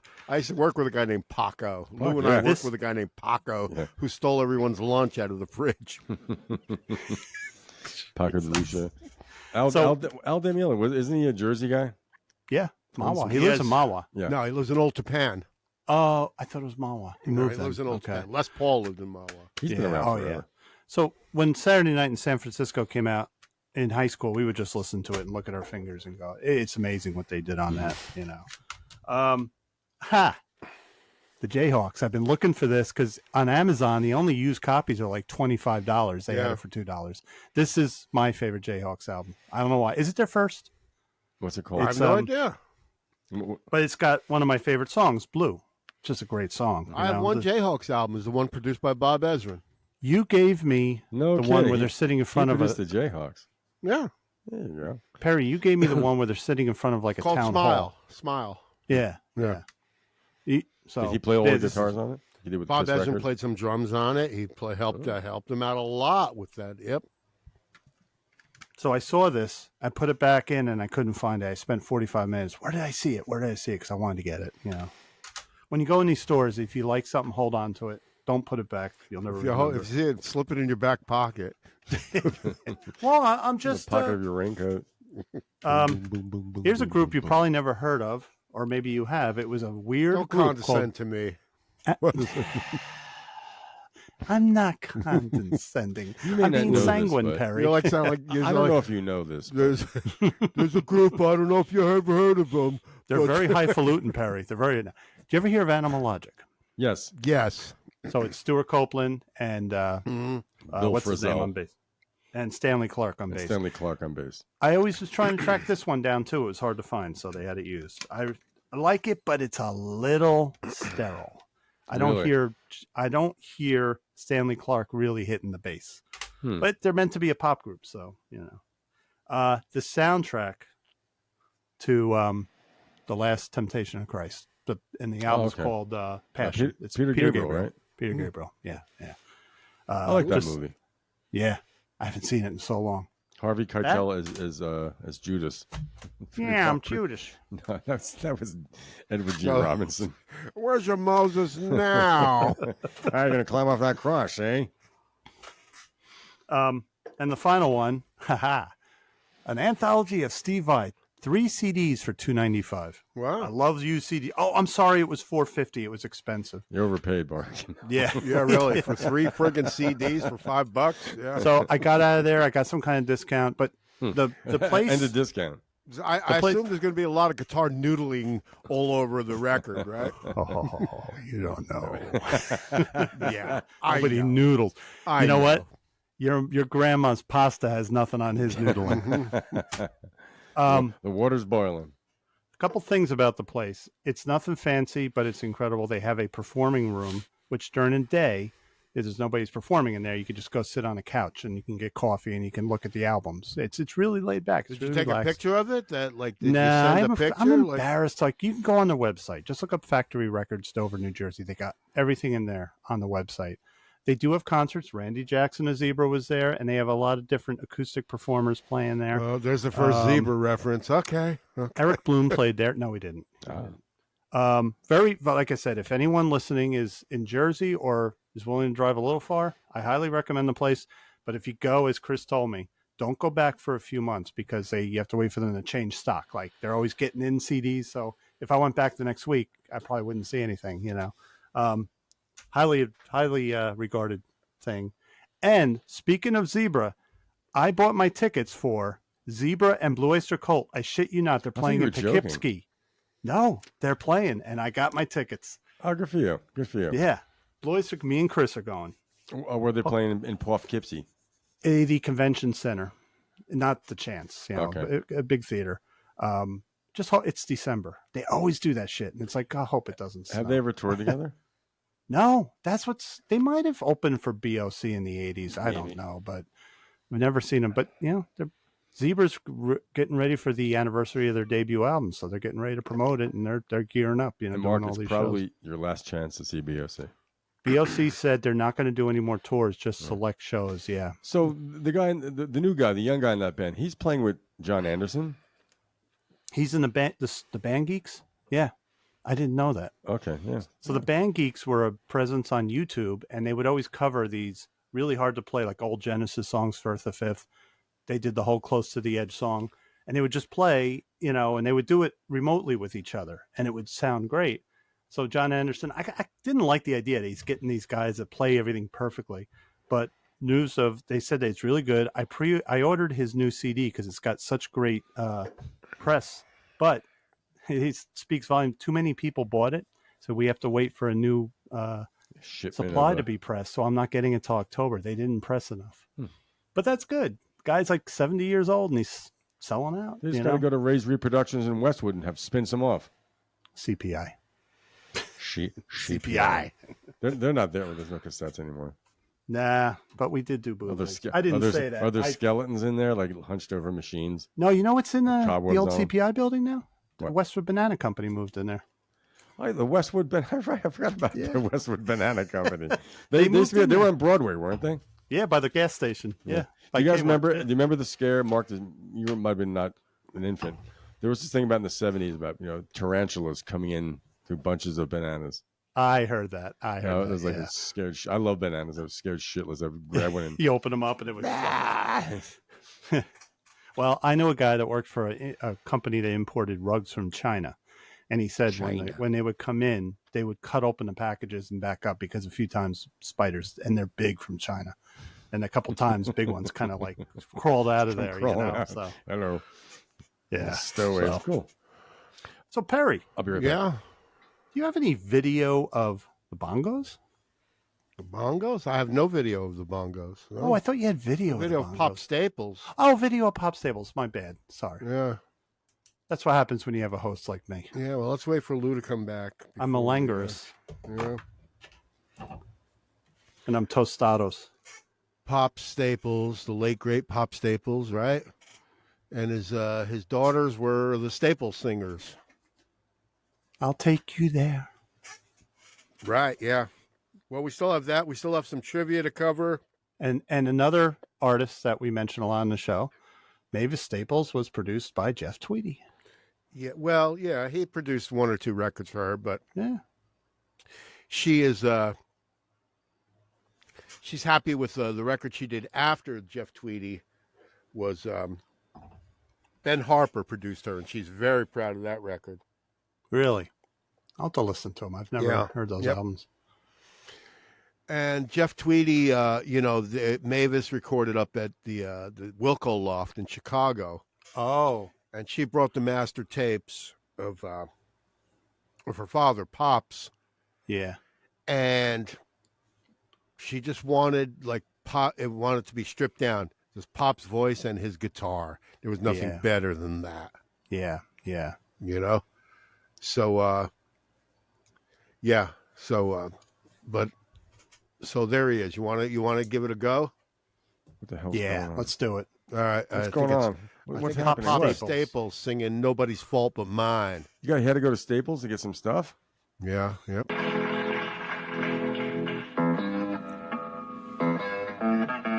Just a Telecaster and a Fender deluxe reverb. That's it.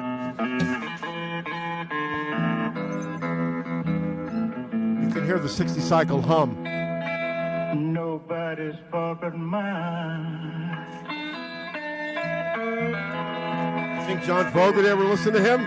Nobody's fault but mine.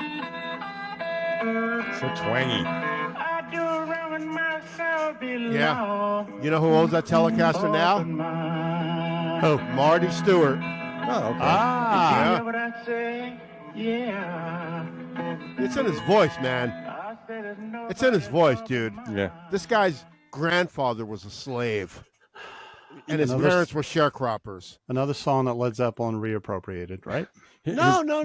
I don't. I think it's a completely. There's probably No. so many songs called "Nobody's Fault But Mine." No, it's well known. That was a song. They You based think it so? on. Yeah, it was. Yeah, But it's so different that they got away with not crediting him. you but know? it's pop staples with a Fender guitar It's and so great. a sounding. Fender amp with reverb, or rather Yeah. with the tremolo on it that came built in with that. Do you John know about- Fogerty used to great effect, right? Do you know about when that was filmed? I would think it's the 1990s because I'm not sure when Pops died, but yeah, yep. I do wrong with myself below.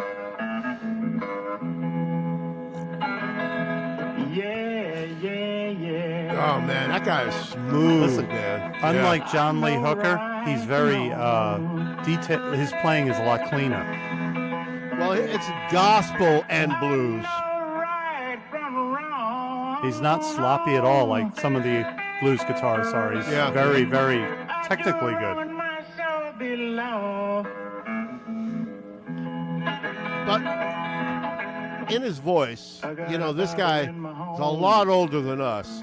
So this Yeah. guy has seen things that you and I will never understand. Right. What he has seen in his life or the way he's been treated in his life. And Yep.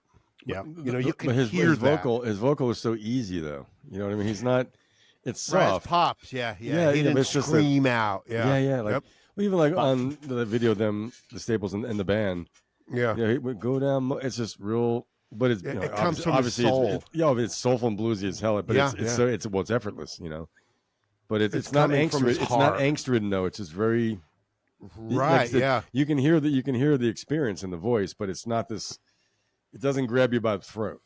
You know? Yeah. Sounds like he opts for hitting the note rather than because like Buddy Well, Guy it's inflection will and shriek phrasing. and go off note, and it's okay for him. Yeah, Pops wants to hit the note. He wants to get it right. He's being that's Well, it's just a quieter, smoother.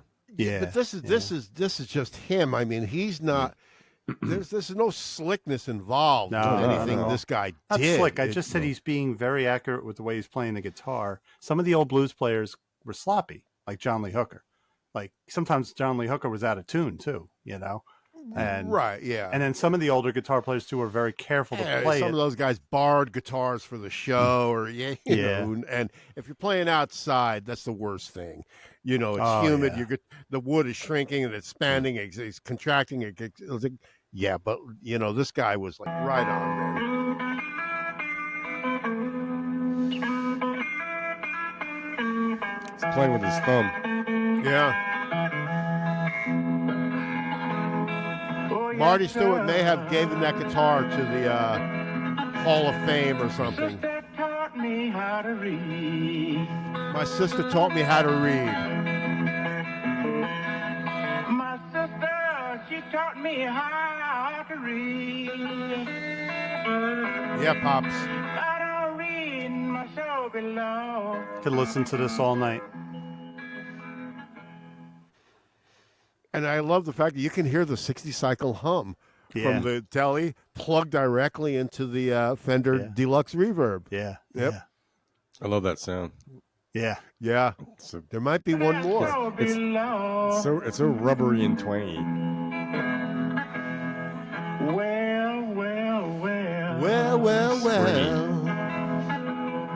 Nobody's fault but mine. Oh, yeah.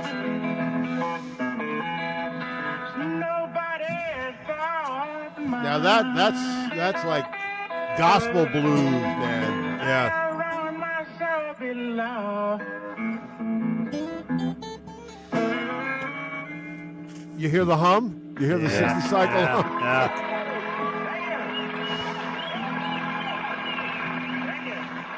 Thank you. That's awesome. Yeah, so I remember seeing some documentary where Mavis was up at Jeff Tweedy's at Wilco's loft in Chicago. She lives in Chicago, and she brought a master tape of Pop's in the studio, and she just wanted to hear like Pop's voice and the guitar, and that's it. Strip it down.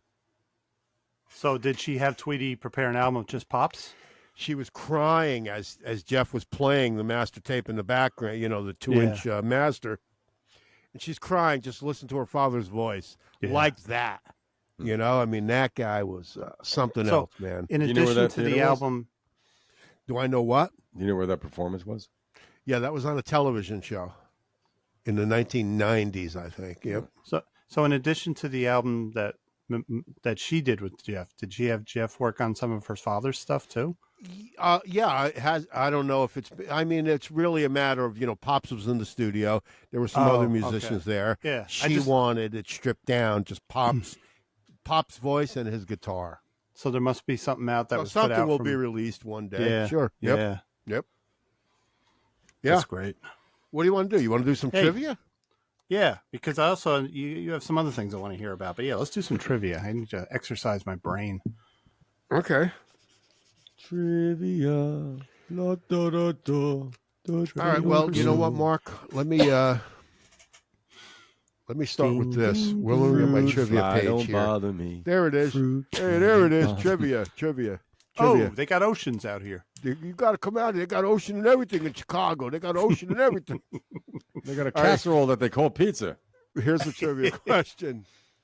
This pop band from Los Angeles had 6 top 40 hits in 2 years, with 2 of those songs reaching number 1 in the U.S. Can you name the band and the number 1 hits? And the hit was they were the opening band at Monterey Pop Festival.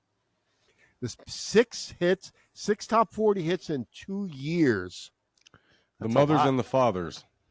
So this was this LA from Los Angeles, California. The Papas and the Uncles. The Papas, Mamas and the So Papas. you're saying it's the Mamas and the Papas? I'm agreeing yes, with sir. Lou. That's my guess. Yeah. Okay, the answer is The Association. They were the opening act at Monterey.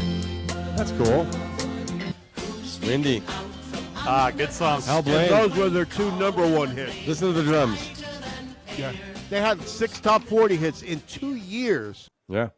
That's some accomplishment, don't you figure? Yeah, Yeah, they're Sunshine Pop.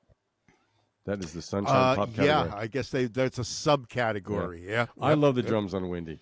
I love the drums. That's I Hal know. Blaine. Yeah. That's It's a that's- subgenre. Yep. All right, here's the question. Subgenie.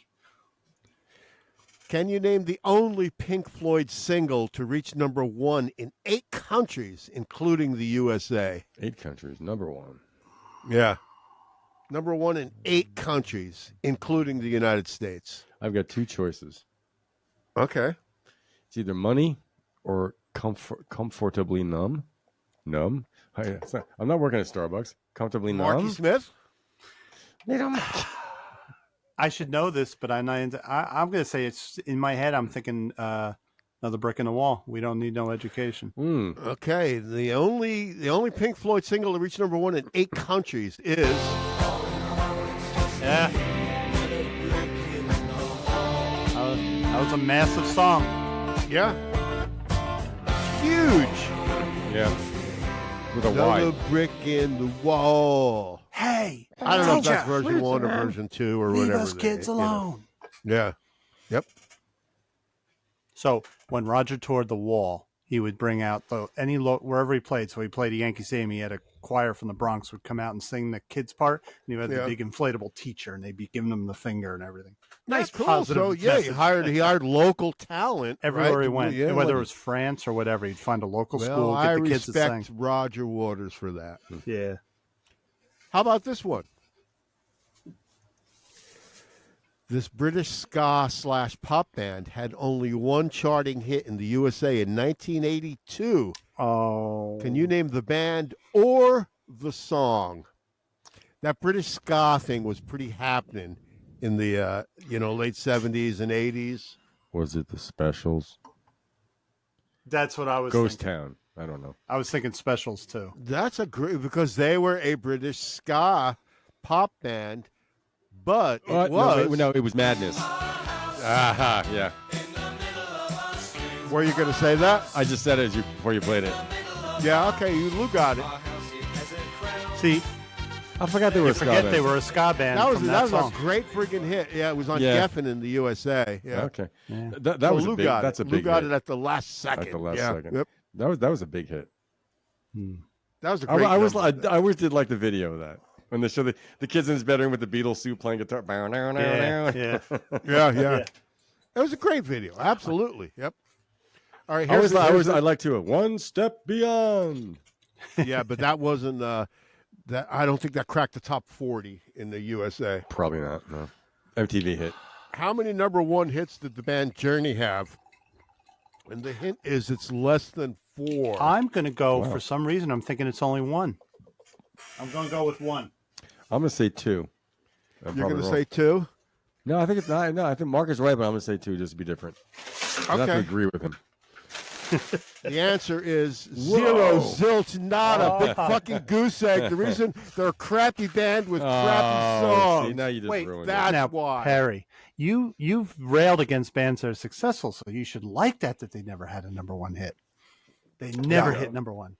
No, do you think a corporate rock band. Do you think it gets under Jonathan Cain's skin that they never had a number 1 Jonathan, song? they're so rich it doesn't matter because when they tour, they get $10 million a tour. See, so never having a number 1 hit. You're right. Neil Sean would probably say it's okay, but Jonathan Cain, I think he would like the bragging rights. Say, I had a number 1 song. It bugs Neil Sean more than it bugs. I think Jonathan. And Stephen Perry did have a number 1 hit, I think, at one time with "Oh Sherry, Hold On, Hold On."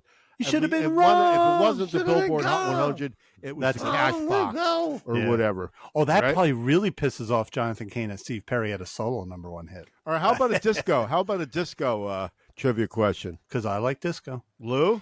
Sure. Are you there? Man. I'm there. You're here? I'm here. Listening? Yes. Okay, here it is. This German Euro disco recording act, Silver Convention, had 2 chart toppers in the USA. 75, 76, mid-1970s. Oh. Can you name these disco hits? Hint. Each song consists of only 6 different words. Fly, Robin, fly. Words. Fly, Robin, fly was one. Fly, you fly back to school now, little starling. Fly, fly, fly, fly, fly. Uh-huh. Fly, Robin, fly. Up in the sky. Well, we'll see. And I'm thinking of the song that had the French. They kept singing the same thing over and over again. Voulez-vous coucher avec moi? No, something like... This is a dizzy disco. These are Euro disco songs. So 75 and 76. There was a song with French words that they repeated throughout the whole song. I can't think of it. I can only stumped. I can only think of the one. All right. Each song consists of only 6 different words. Here we go. Lou's pretty much got it. 6 words. Fly, Robin, fly, up to the sky. Yep. Did they remember the words when they sang it live? There was the other one. Get up and boogie. Get up and boogie, and I think the other 2 words were like, oh, yeah. Something like that. Which just goes to show you. That's what John Lennon admired about, is it Rock Me Baby, Woman? Because I want to write something like that because I'm too intellectual. He wanted to write a Bebop-a-Lula, but he couldn't do it. Yeah. All right. Yeah. You want another one? Yeah. Here's another one. Yes. What was the Eagles' last number 1 hit? Fact, Glenn Frey called Bob Seger, and I know Seger is spelled with 1 E, but I'm not about to change it. Oh. Glenn Frey called Bob Seger to say, we have this song, and it goes like this. Bob Seger proceeded to sing the chorus over the phone to Glenn Frey, and also J.D. Souther is a co-writer of this song. Boom, boom, boom. Heartache Tonight? Boom. Yes, Heartache Tonight. I agree. Great drum sound. Yeah. Now, there's something you don't know. You're being condescending again. No, there's something you don't know about the song. You kept saying how horrible the drum sound is, right?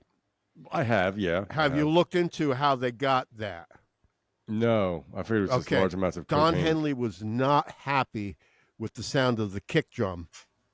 So they went out and they got a marching band, one of those 40-inch marching band drums, like you hit with the with the mallet. The beater, yeah. And that was the kick drum sound. But the reason it sounded that way is because those are all hand claps going along. Well, it doesn't sound like sound like a snare drum. So there's because more hand those claps. are hand claps. Right. They're hand claps that are going along with the snare hit. That's why it got that unique sound. Yep. So they went out of they went out of their way to get that sound. Well, Don Henley was not happy with the way the kick drum sounded. Yeah. Well, he wasn't happy with the original kick drum sound. Because he couldn't. Thing is, he can't hit it that hard because he's not John Bonham, like you said. Right. So now, I'm not saying that they put the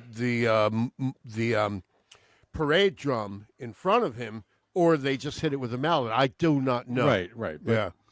But if you go back to the rest of the kit, maybe once the song kicks in, it's a drum kit. Right. But it's funny when when that snare hits, there's also 5 people clapping hands at the same time. But isn't that funny? That's the sound. When I first heard that song, I'm like, I hate that intro. I don't like whether that's a marching band drum or hand claps. I don't like it. It's just weird. I'm not saying whether you like it or not. I'm just saying that's interesting. No, I think it's interesting that he went out of his way. They went out of their way to create that intro.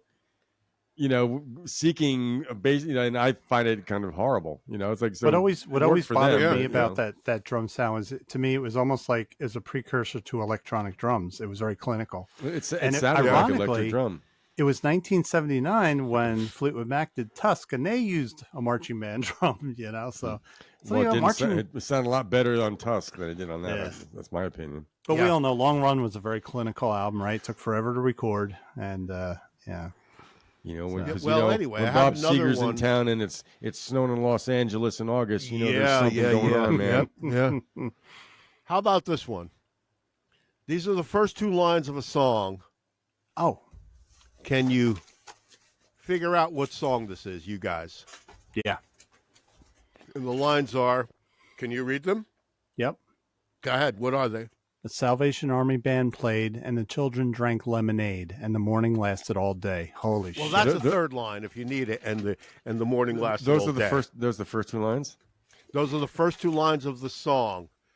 Yeah. Mm-hmm. That's a familiar ring, but. Yep. How old's the song when they come out? I would think it's the 1980s. Life in a Northern Town. Marky? I'm stumped, and I think he's right. Lou's got it. Play, and the children drank lemonade with Leo Kennedy all day, all day. What a great song. An album that I discovered because of our something about some of those opening lyrics. Our long lost album reviews, right, Mark? Yep, it just got me into that album. Great album. Then we started arguing over things. Dedicated to Nick Drake, by the way. Really? I didn't know that. Yes, it was. Interesting story that I discovered about that is... And Nick Drake's another one I discovered the guitar he played. The guitar he played on that song, the acoustic that he played, was like a Guild M20 or something. It was the Nick Drake guitar. But now Nick Drake, the original owner of that Nick Drake guitar was Eric Clapton. Wow. So Eric Clapton lived in multiple places throughout the UK. He left this one place, right? And this manager / road manager was moving into the place, and he opened up this closet, and there was a guitar in there, and it was that Nick Drake guitar.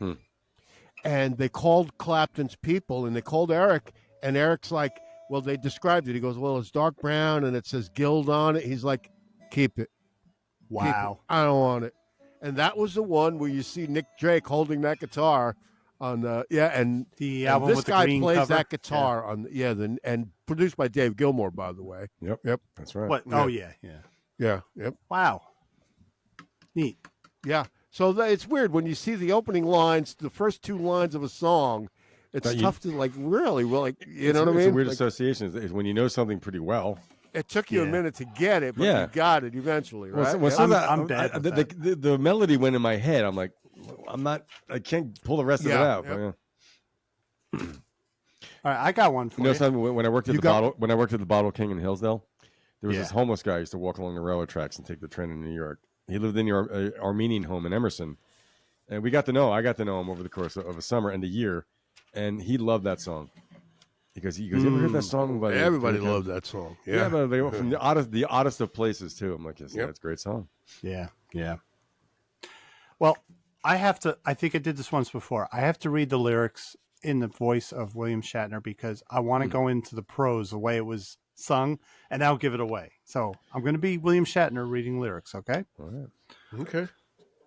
A police car and a screaming siren, a pneumatic drill, and ripped up concrete. That's the first two lines of the song. Hints. Time Well, frame. I could play the song, but you get it right away. Well, I'll wait, do wait, it. You're what gonna have about to a play it time after frame? we don't guess it. But you're gonna have to play it. But I'll give you the next line. Time frame. A baby wailing and stray dog howling, the screech of brakes and lamplight blinking. Are they American? Are they Sounds British? like Peter Gabriel. British? Peter Gabriel. It's Peter Gabriel. Yeah, That's all I can get. yeah.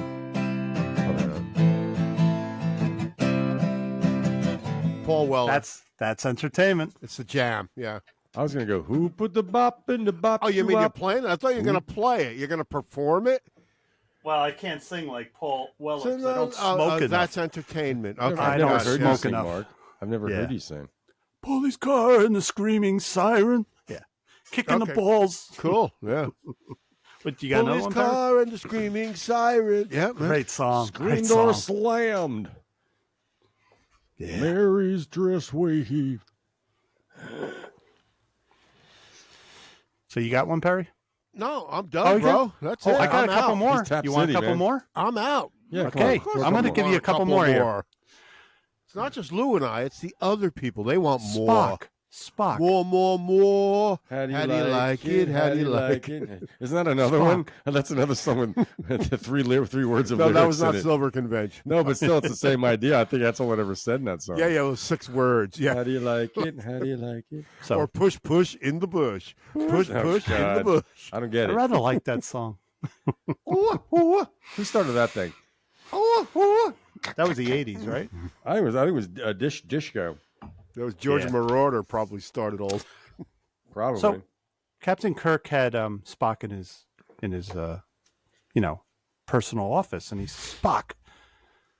Well, I've been waiting here so long, but thinking nothing could go wrong. Oh, shit. Oh, how I know. Wait a minute. Can't you just say it straight Yeah. without No, performing because it? I'm going to do it. I got distracted. I almost had it. I got distracted Yeah, by the man. Shatner. Like just I can't. Just tell me Okay. what they You- are. yes, you can. Just tell me what they are. All right, I'm just going to say, well, I've been waiting here so long, but thinking nothing could go wrong. It's that part. Oh, how I know.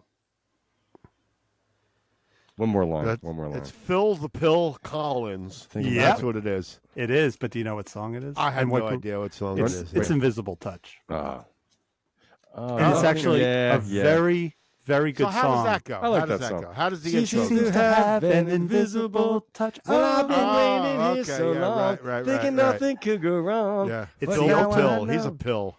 It's the ultimate song of a girl you can't get rid of. And in concert, he would go, "She will fuck up your life," because it's what they do. They He's How fuck also- about you those up. old, He's also how about bitter. those old terms from your parents, like "don't aggravate me"? When was the last time you've ever used the word aggravate? Oh, in Don't a song? aggravate me, Like, or you're a pill. You're a pill. I never heard that. All right, I'm going to give you one more. And if either of you guys get it, you get to come over and have hamburgers on the grill with me. Gee, thanks. Arrows of neon and flashing marquees out on Main Street. Chicago, New York, Detroit, and it's all on the same The Grateful street. Dead, trucking. Lou, come on up. Well, Perry, I didn't get I like Oh, her. wait, you didn't give me a chance. I would have said the Grateful Dead truck. Oh, geez, yeah. you're saying retrospect. Yeah. I like my burger. I like a little pink on the inside. I do like a slice of raw onion. I don't like Okay. tomato anymore. No more tomato on a burger for me. It's like it's weird. It's squishy. Tomato ruins it. Yeah. Yeah. Do you like it- fava beans? Do you like fava beans? I like all kinds of. I like lima beans. And the Chianti? Chianti, sure. Yeah. Sure. I'm going to give you one more. Okay. And this, You keep calling me on the telephone. You say you're all alone. That's sad. Do it again, please. Sorry. You keep calling me on the telephone. You say you're all alone. That's sad. If Perry doesn't get it, well, I understand. I was almost thinking I Alice understand Cooper for a because second. Perry's done these with me that I should get. You want me to sing it? Yes. Yeah, sing it. You keep calling me on the telephone. You say you're all alone. Ain't that lonely yet? Oh, I gave it away. Ain't that what? Ain't that lonely yet? Dwight The song Yoakam. he wrote for Sharon Stone. Dwight No, Yoakam. Dwight Yoakam, baby. You can do it with the twang accent. You When keep I call calling you me on on the telephone. Oh, yeah. That's even though it was a hit, it's one of his my favorite songs. I saw his movie, by the way, recently. What'd you think of it? Yeah, I I enjoyed thing. it. It was called South of Heaven, West of Hell. The budget was $4 million. I think you've heard the story. It Yeah, he made told us. $28,000 in the box office. Yeah. Complete failure. Wow. And Dwight Yoakam went broke because after the production company pulled out, the financing pulled out, he used his own money. So he probably kicked in $3 million of a $4 million budget on his own. But Vince Vaughn was in it. Peter Fonda was in it. Bridget Fonda was in it. Wait, that came out a while ago then. Maybe 10 years ago or so. Maybe in the 20 aughts. I hate or, that. however. I hate it's, that term, the aughts. Yeah, I know. You ought to go But it fuck was in the yourself. 20, I think it was in the 20-something. But anyway, Dwight Yoakam went bankrupt because of the movies. In other words, he believed in, and of course his friend Billy Bob was in it. Warren Zevon had a small role in it. Oh, Wow. Yeah. Wait, so this is early. Zevon died in 2003, didn't he? Yeah, this came out in 2001, I Wow. think. Yeah. Yep. Oh, so he was, Or maybe 2000, but a couple of years before Warren Zevon died. And Warren Zevon had a role in it. Oh, that's cool. Paul Rubens had a role in it. It was Pee-wee. like, what a great cast. Yeah. Yep. Oh. And Dwight Yoakam did the music to it. And Does he have a part in it? Does he act in it? oh, he was the star of it. Absolutely. Oh, so this was he's a his great vehicle. actor. Yeah. He's Yep. a great actor. But he had this in his mind. He wanted to do this Western. So once the financial backing backed out, he put up his own money for the rest of the production. And, of course, it was just, for some reason, it didn't work. I enjoyed it. I don't give a shit about Rotten Tomatoes or any of that. No, I don't either. I decide No. for myself. Rotten Tomatoes. I don't trust Rotten Tomatoes. I think it's bullshit. No, let me tell you why you should not trust Rotten Tomatoes. Because if you look into Rotten Tomatoes, They're it'll rotten. say, like, reviews from 7 people. Yeah. So 7 people are going to decide. That's the 3 of us and that- 4 other people. Right, that this movie is a piece of shit. Like, Right. no, dude. You don't decide for me, you know? Mm-hmm. Yeah. I ordered So I ordered an antenna once for my TV on Amazon. It had 5 stars, right? And I ordered it. It was crap. 1950? Yeah. And then Anthony said to me, Instead "Did of you look rabbit how ears? many reviews there were?" And it had 4 reviews. Duh. You got to look closely. Yeah. Yeah. Perry, how did you see that movie? Was that one of the streaming channels? It was on HBO. On HBO? HBO Max. Yeah, it was on All HBO. right. It's called South of Heaven, West of Hell. Well, I'm going to check it out. I'm going to check it out. Yeah, yep. You know, another South small of movie It was on that- Hobo. Yep.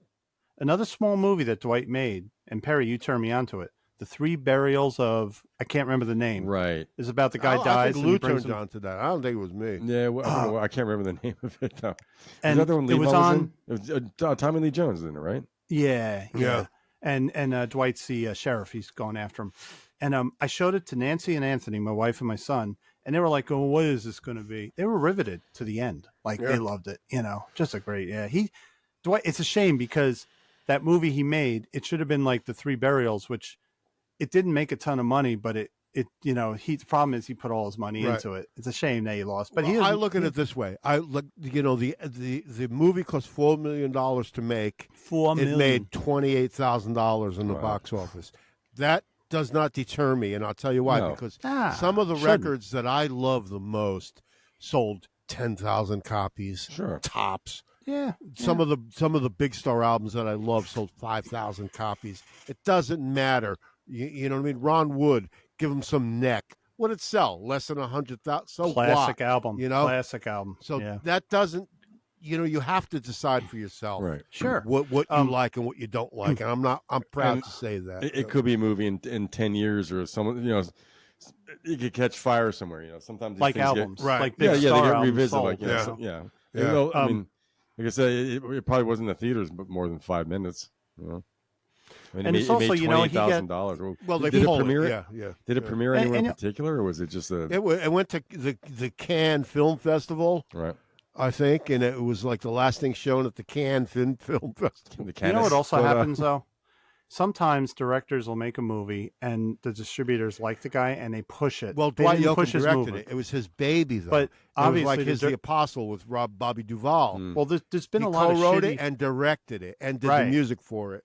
But It's what I was his saying baby. is, Yeah. the movie industry is kind of run by the distributors, and there's been a lot of crappy movies that weren't that good, but they get lauded. Oh, it was at cons, and they're not that good. Well, but that's they get why you shown. go to the film festivals to find a distributor. So yeah, what kills you is how many screens is shown on when it gets released here, and they may have only put it on like 10 screens. yeah, it and was you got probably in fucked. L.A., Chicago, and New York. Yeah, Yep. yeah. Like Yeah. that. There's a couple like that, but I watched TCM back then there and were I love- video stores still back then. Yeah, that's true. Yeah. Yeah. When I watch TCM, I like how they introduce a movie and they give the background. And you come across all these movies you never heard of, right? And some of the best movies I see, they say, like, you think of the glory years of film. Every film made in the 40s and 50s was big. A lot of them bombed. And they would say, this movie did terrible. And you watch it and you're like, it's great. And you're like, well, they didn't have friends in high places, maybe, to or maybe that year in film, or sometimes it's the timing of the release. When you put something out, I'm like, was Easy Rider a big, a box office smash when it came out? I'm not sure. Something that's a movie. Every time I try to watch it, I just don't care. I've never, yeah. But like we talked about this. The year that what was the Tom Hanks movie, Saving Private Ryan, and then that spawned between Platoon and Saving Private Ryan. We had years where World War II movies and Vietnam movies were like all the rage that year. So if you made a movie about a single mother trying to raise her kid, it would bomb because everyone was going to see the war movies, and right. That's also, I'm sure the expectations weren't, this is Dwight Yoakam's blockbuster movie. I'm sure the expectations were probably, given a musician, like I said, it's his baby, like I said, so. Yeah. But like I said, at that time, you don't know, it might have had a little bit of a better life in video stores. You always do that, like The Apostle by Bobby Duvall, right? Yeah. Now that was his. He wrote it. But star power, though. Yeah, it's Bob Duvall. I mean, come on. It was Bobby Duvall, but Billy Bob, of course, was in it because he was in Bobby Duvall had a small role in Sling Blade. Yeah. Right. So in other words, so this Dwight Yoakam movie, Billy Bob was in it. Warren Zevon, by the way, they were like partners. I want to see it just for Warren Zevon. Yeah, it's called South of Heaven, West of Hell. Gonna watch it this week. You know what A&R is, Mark? Lou? Artist and repertoire. Artist and repertoire. Repertoire. There's a guy I've been reading about. He has a book out. Tom Werman is his name. A lot of these guys, A&R, then they become producers. They discover, they get bands signed. A&R was like a thing. Apparently, it doesn't exist anymore with it doesn't. The internet and streaming and stuff. Yeah, right. Well, A&R guys, they nurtured talent. They went out, they found talent. They did. They absolutely they did. would develop. Like almost Al Cooper, in a sense, was an A&R guy because he found Leonard Skinner. He was. He discovered Leonard Skinner and helped produce them, and that's So aside from being a musician, if I was born a different time, I would have loved to be an A&R guy. You go out and find music. Me too. You go to the whiskey, like you see Get Johnny paid River. You just see to Johnny go River. Watch bands. And a fertile time. It just. Yeah. Adam Holtzman, the keyboardist. Won't say who he plays for. Perry will ban me. But his father was Jack Holtzman. What is a band? He plays keyboards for Steve Wilson, but he blogs about his dad, Jack Holtzman, who was an A&R guy, and he the Doors. And he tells stories like he was 5 years old, and his dad was bringing the Doors to his house, and he heard like the Doors tapes before the first album came out, and he was like 5 years old. And it's fascinating to hear about his dad, the stories about his dad. He had a good ear too. That guy knew. Well, this guy Tom Werman. Yeah, tell us about. A lot of these guys, they were like, for some reason, a lot of these A&R guys, and I say guys because they were all guys back then. Yeah. Yeah. They were in advertising, and then he somehow drifted into the record business. You know, like pretty interesting. But this guy Tom Werman was so. In other words, Tape Op Magazine is the name of the publication. Ted Nugent, REO, Poison, Motley Crue, Molly Hatchet, Twisted Sister. When pitching this article, it was not lost on me that many of the artists that Tom Werman signed and or produced in the 70s and 80s and 90s, exactly what drove good numbers of magazine readers to create a scene. And the author says, I probably wasn't the only kid running around the streets in 87 with a Maxell XL2 on my Walkman. Ooh. With Poison on one side and Husker Du on the other side. Flip your wig. I'll take Husker Du. I don't know too many people. So, yeah. So, well, Tom Werman, I mean, he's more known as a very well-known producer. He's the late Tom Werman. Well, let's see where it goes from here. Mark, you want to do this one? I'll be the questionnaire, okay, Mark? Okay, you got it. So, Mr. Werman, when you were at Epic Records, one of your responsibilities was editing songs down to single length. Was the actual edit that you did one of the ones that ended up on the radio, or did you do an example and then have someone else recut it? Well, Perry, I had a tape machine and a splicing block in my office. Let me start again. I had a tape machine and a splicing block in my office. Cool. I really enjoyed editing. They'd bring it to me and they'd say, how do we do this? How do we get this 8-minute song down to 3 minutes and 20 seconds without butchering it? Wow. I'd figure out a way. Yeah. I just listened to it a few times. I had the pop structure in mind. Intro, verse, chorus, bridge, solo, verse, chorus, out. I'd make notes. You had to make sure everything was the same going into the splice and out of the splice. I got very good at hearing whether it would work or not. I wasn't allowed to touch the master, of course. We were a union shop at CBS, so I'd take the model from my office, walk it down to the studio, and give it to the mastering engineer. Hey, I'd say, edit here, 1, 2, 3, bang, and he copied it exactly. I did some songs that had 7 or 8 cuts in them. The OJ's For the Love of Money was so long, 7 minutes and 14 seconds. Wow. That's like the Beatles' Hey Jude, man, right? So he edited that song. Yeah. He edited that OJ song. One of the coolest bass sounds of all time. Yeah, yep. How does that song go? Money, money, money, money. That's the song? Yeah. Money, money, money, money. Mm-hmm. So Tom Werman, the A&R / producer guy, he's the one who cut that song. And then he did, wow, man. How about this one, bro? Lou, do you want to take this one? Yeah, you can ask me the question. Oh, yeah.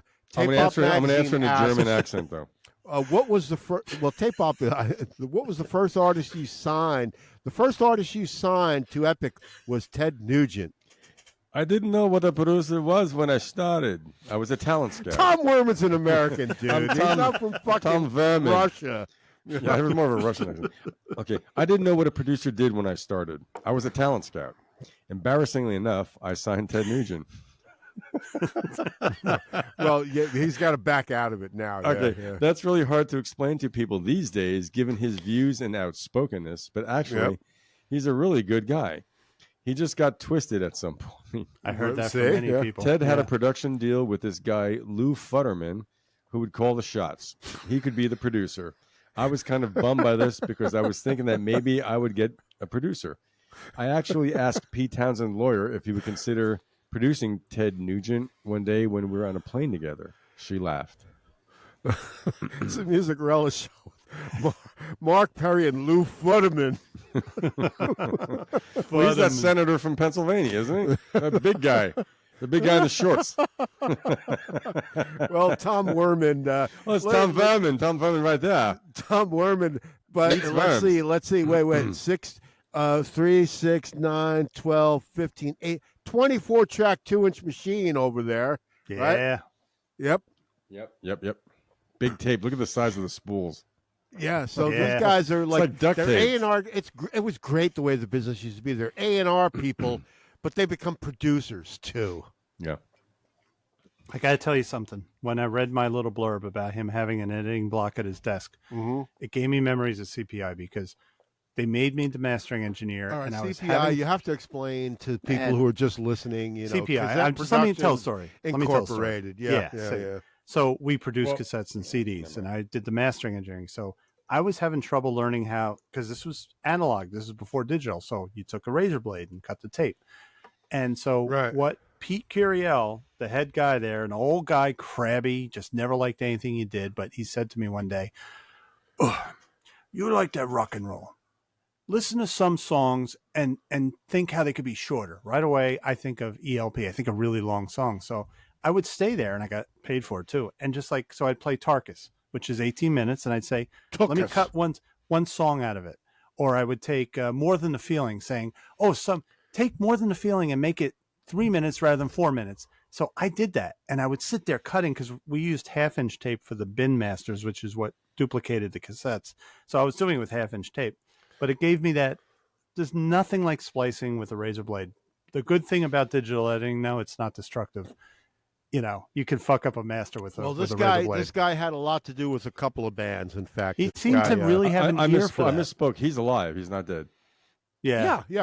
So Ari, he says from Best Classic Bands magazine, he says that REO Speedwagon was my first signing. I flew out to Champaign, Illinois, was met by Irving Azoff. Oh, there's a shock. Wow. You know? Yeah. The veteran artist manager and music industry executive who managed REO Speedwagon in the early days, took me to the Red Lion Inn that night where the band blew the roof off the place.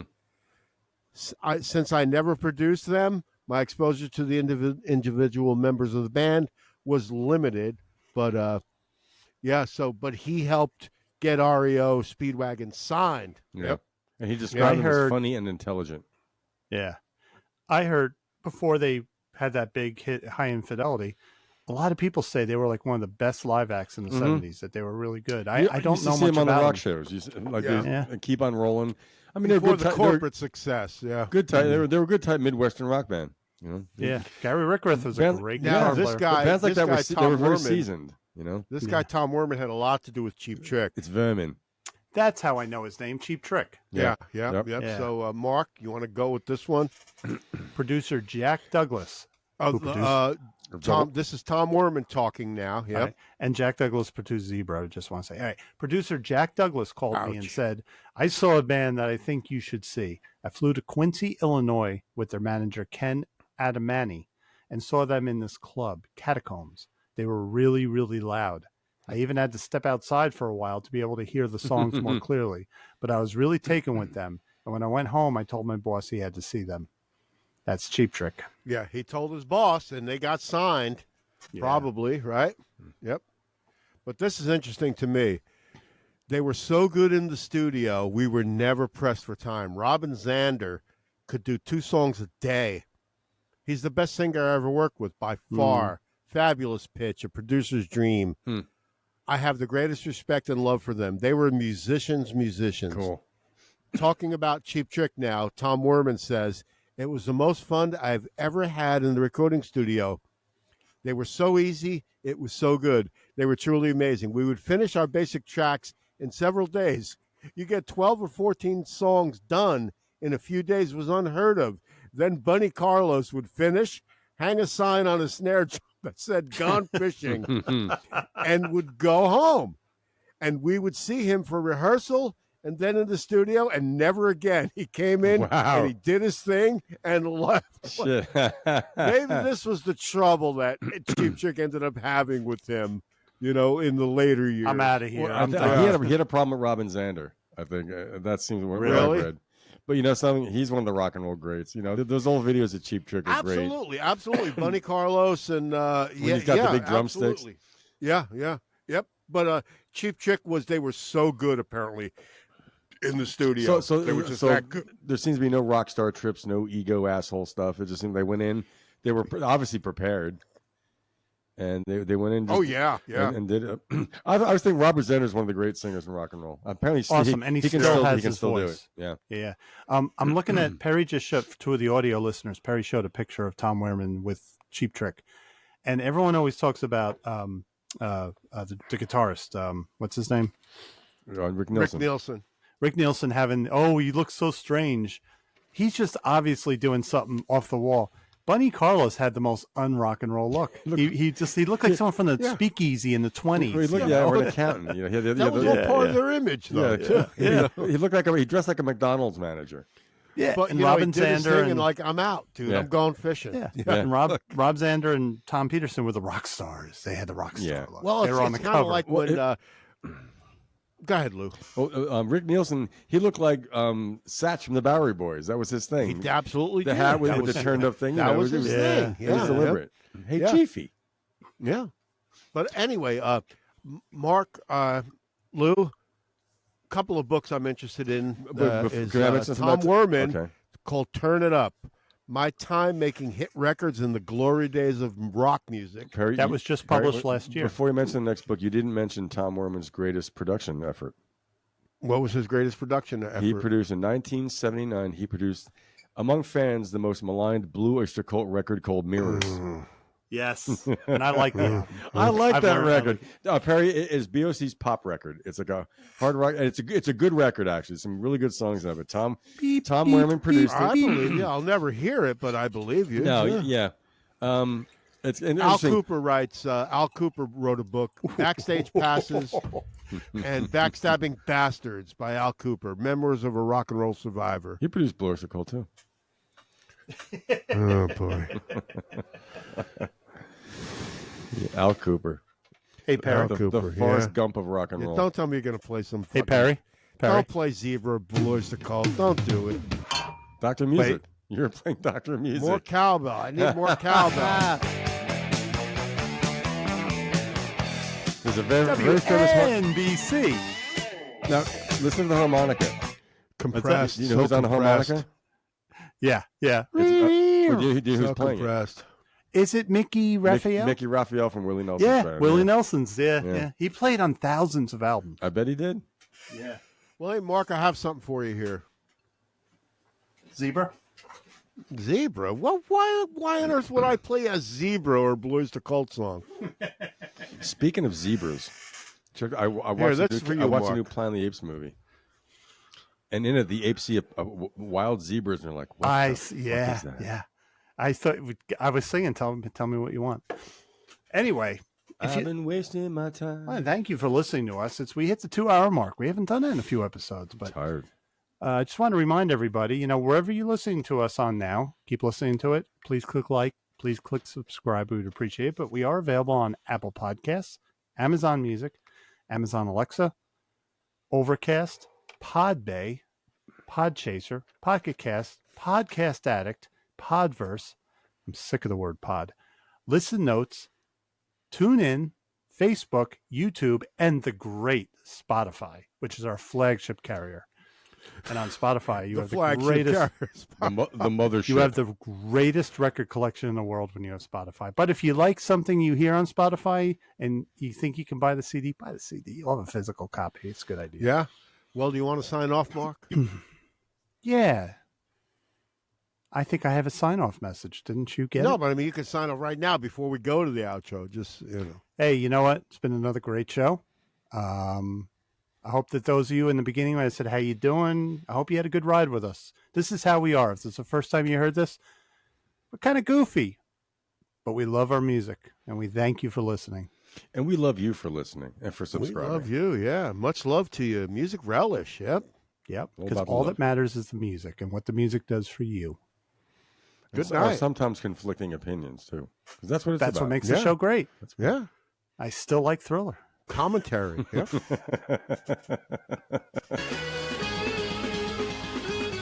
And so we've come to the end of another excellent episode of the Music Relish Show.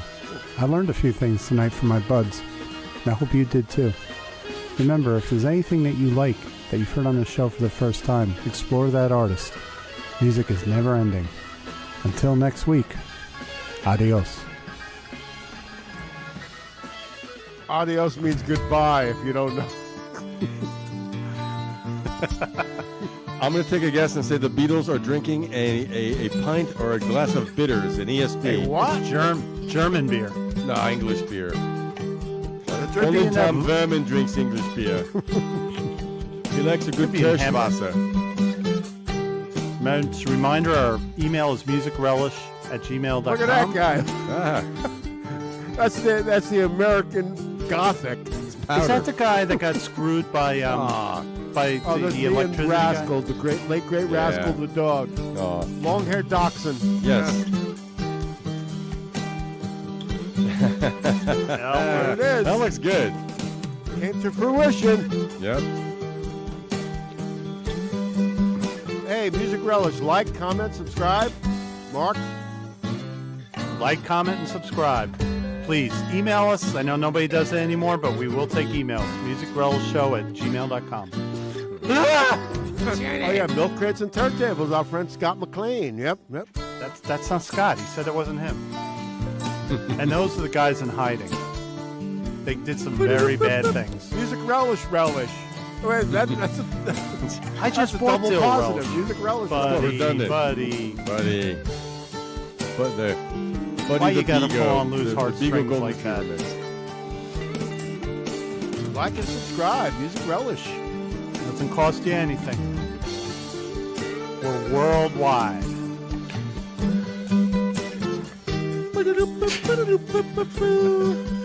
By the John way, Lennon looks a lot older than that. Mark Lou has the master recording. You can do it over.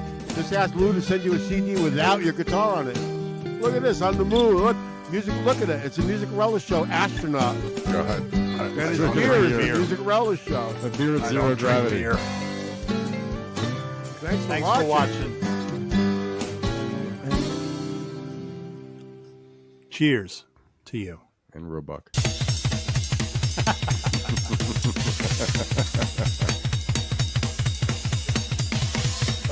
Sorry. And the world's fastest drummer.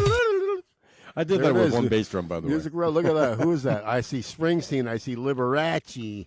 I see Scott McLean as see Thomas Howell. See Thomas Howell was in there. Good night, everyone. Good night, everybody. Good night. Bye.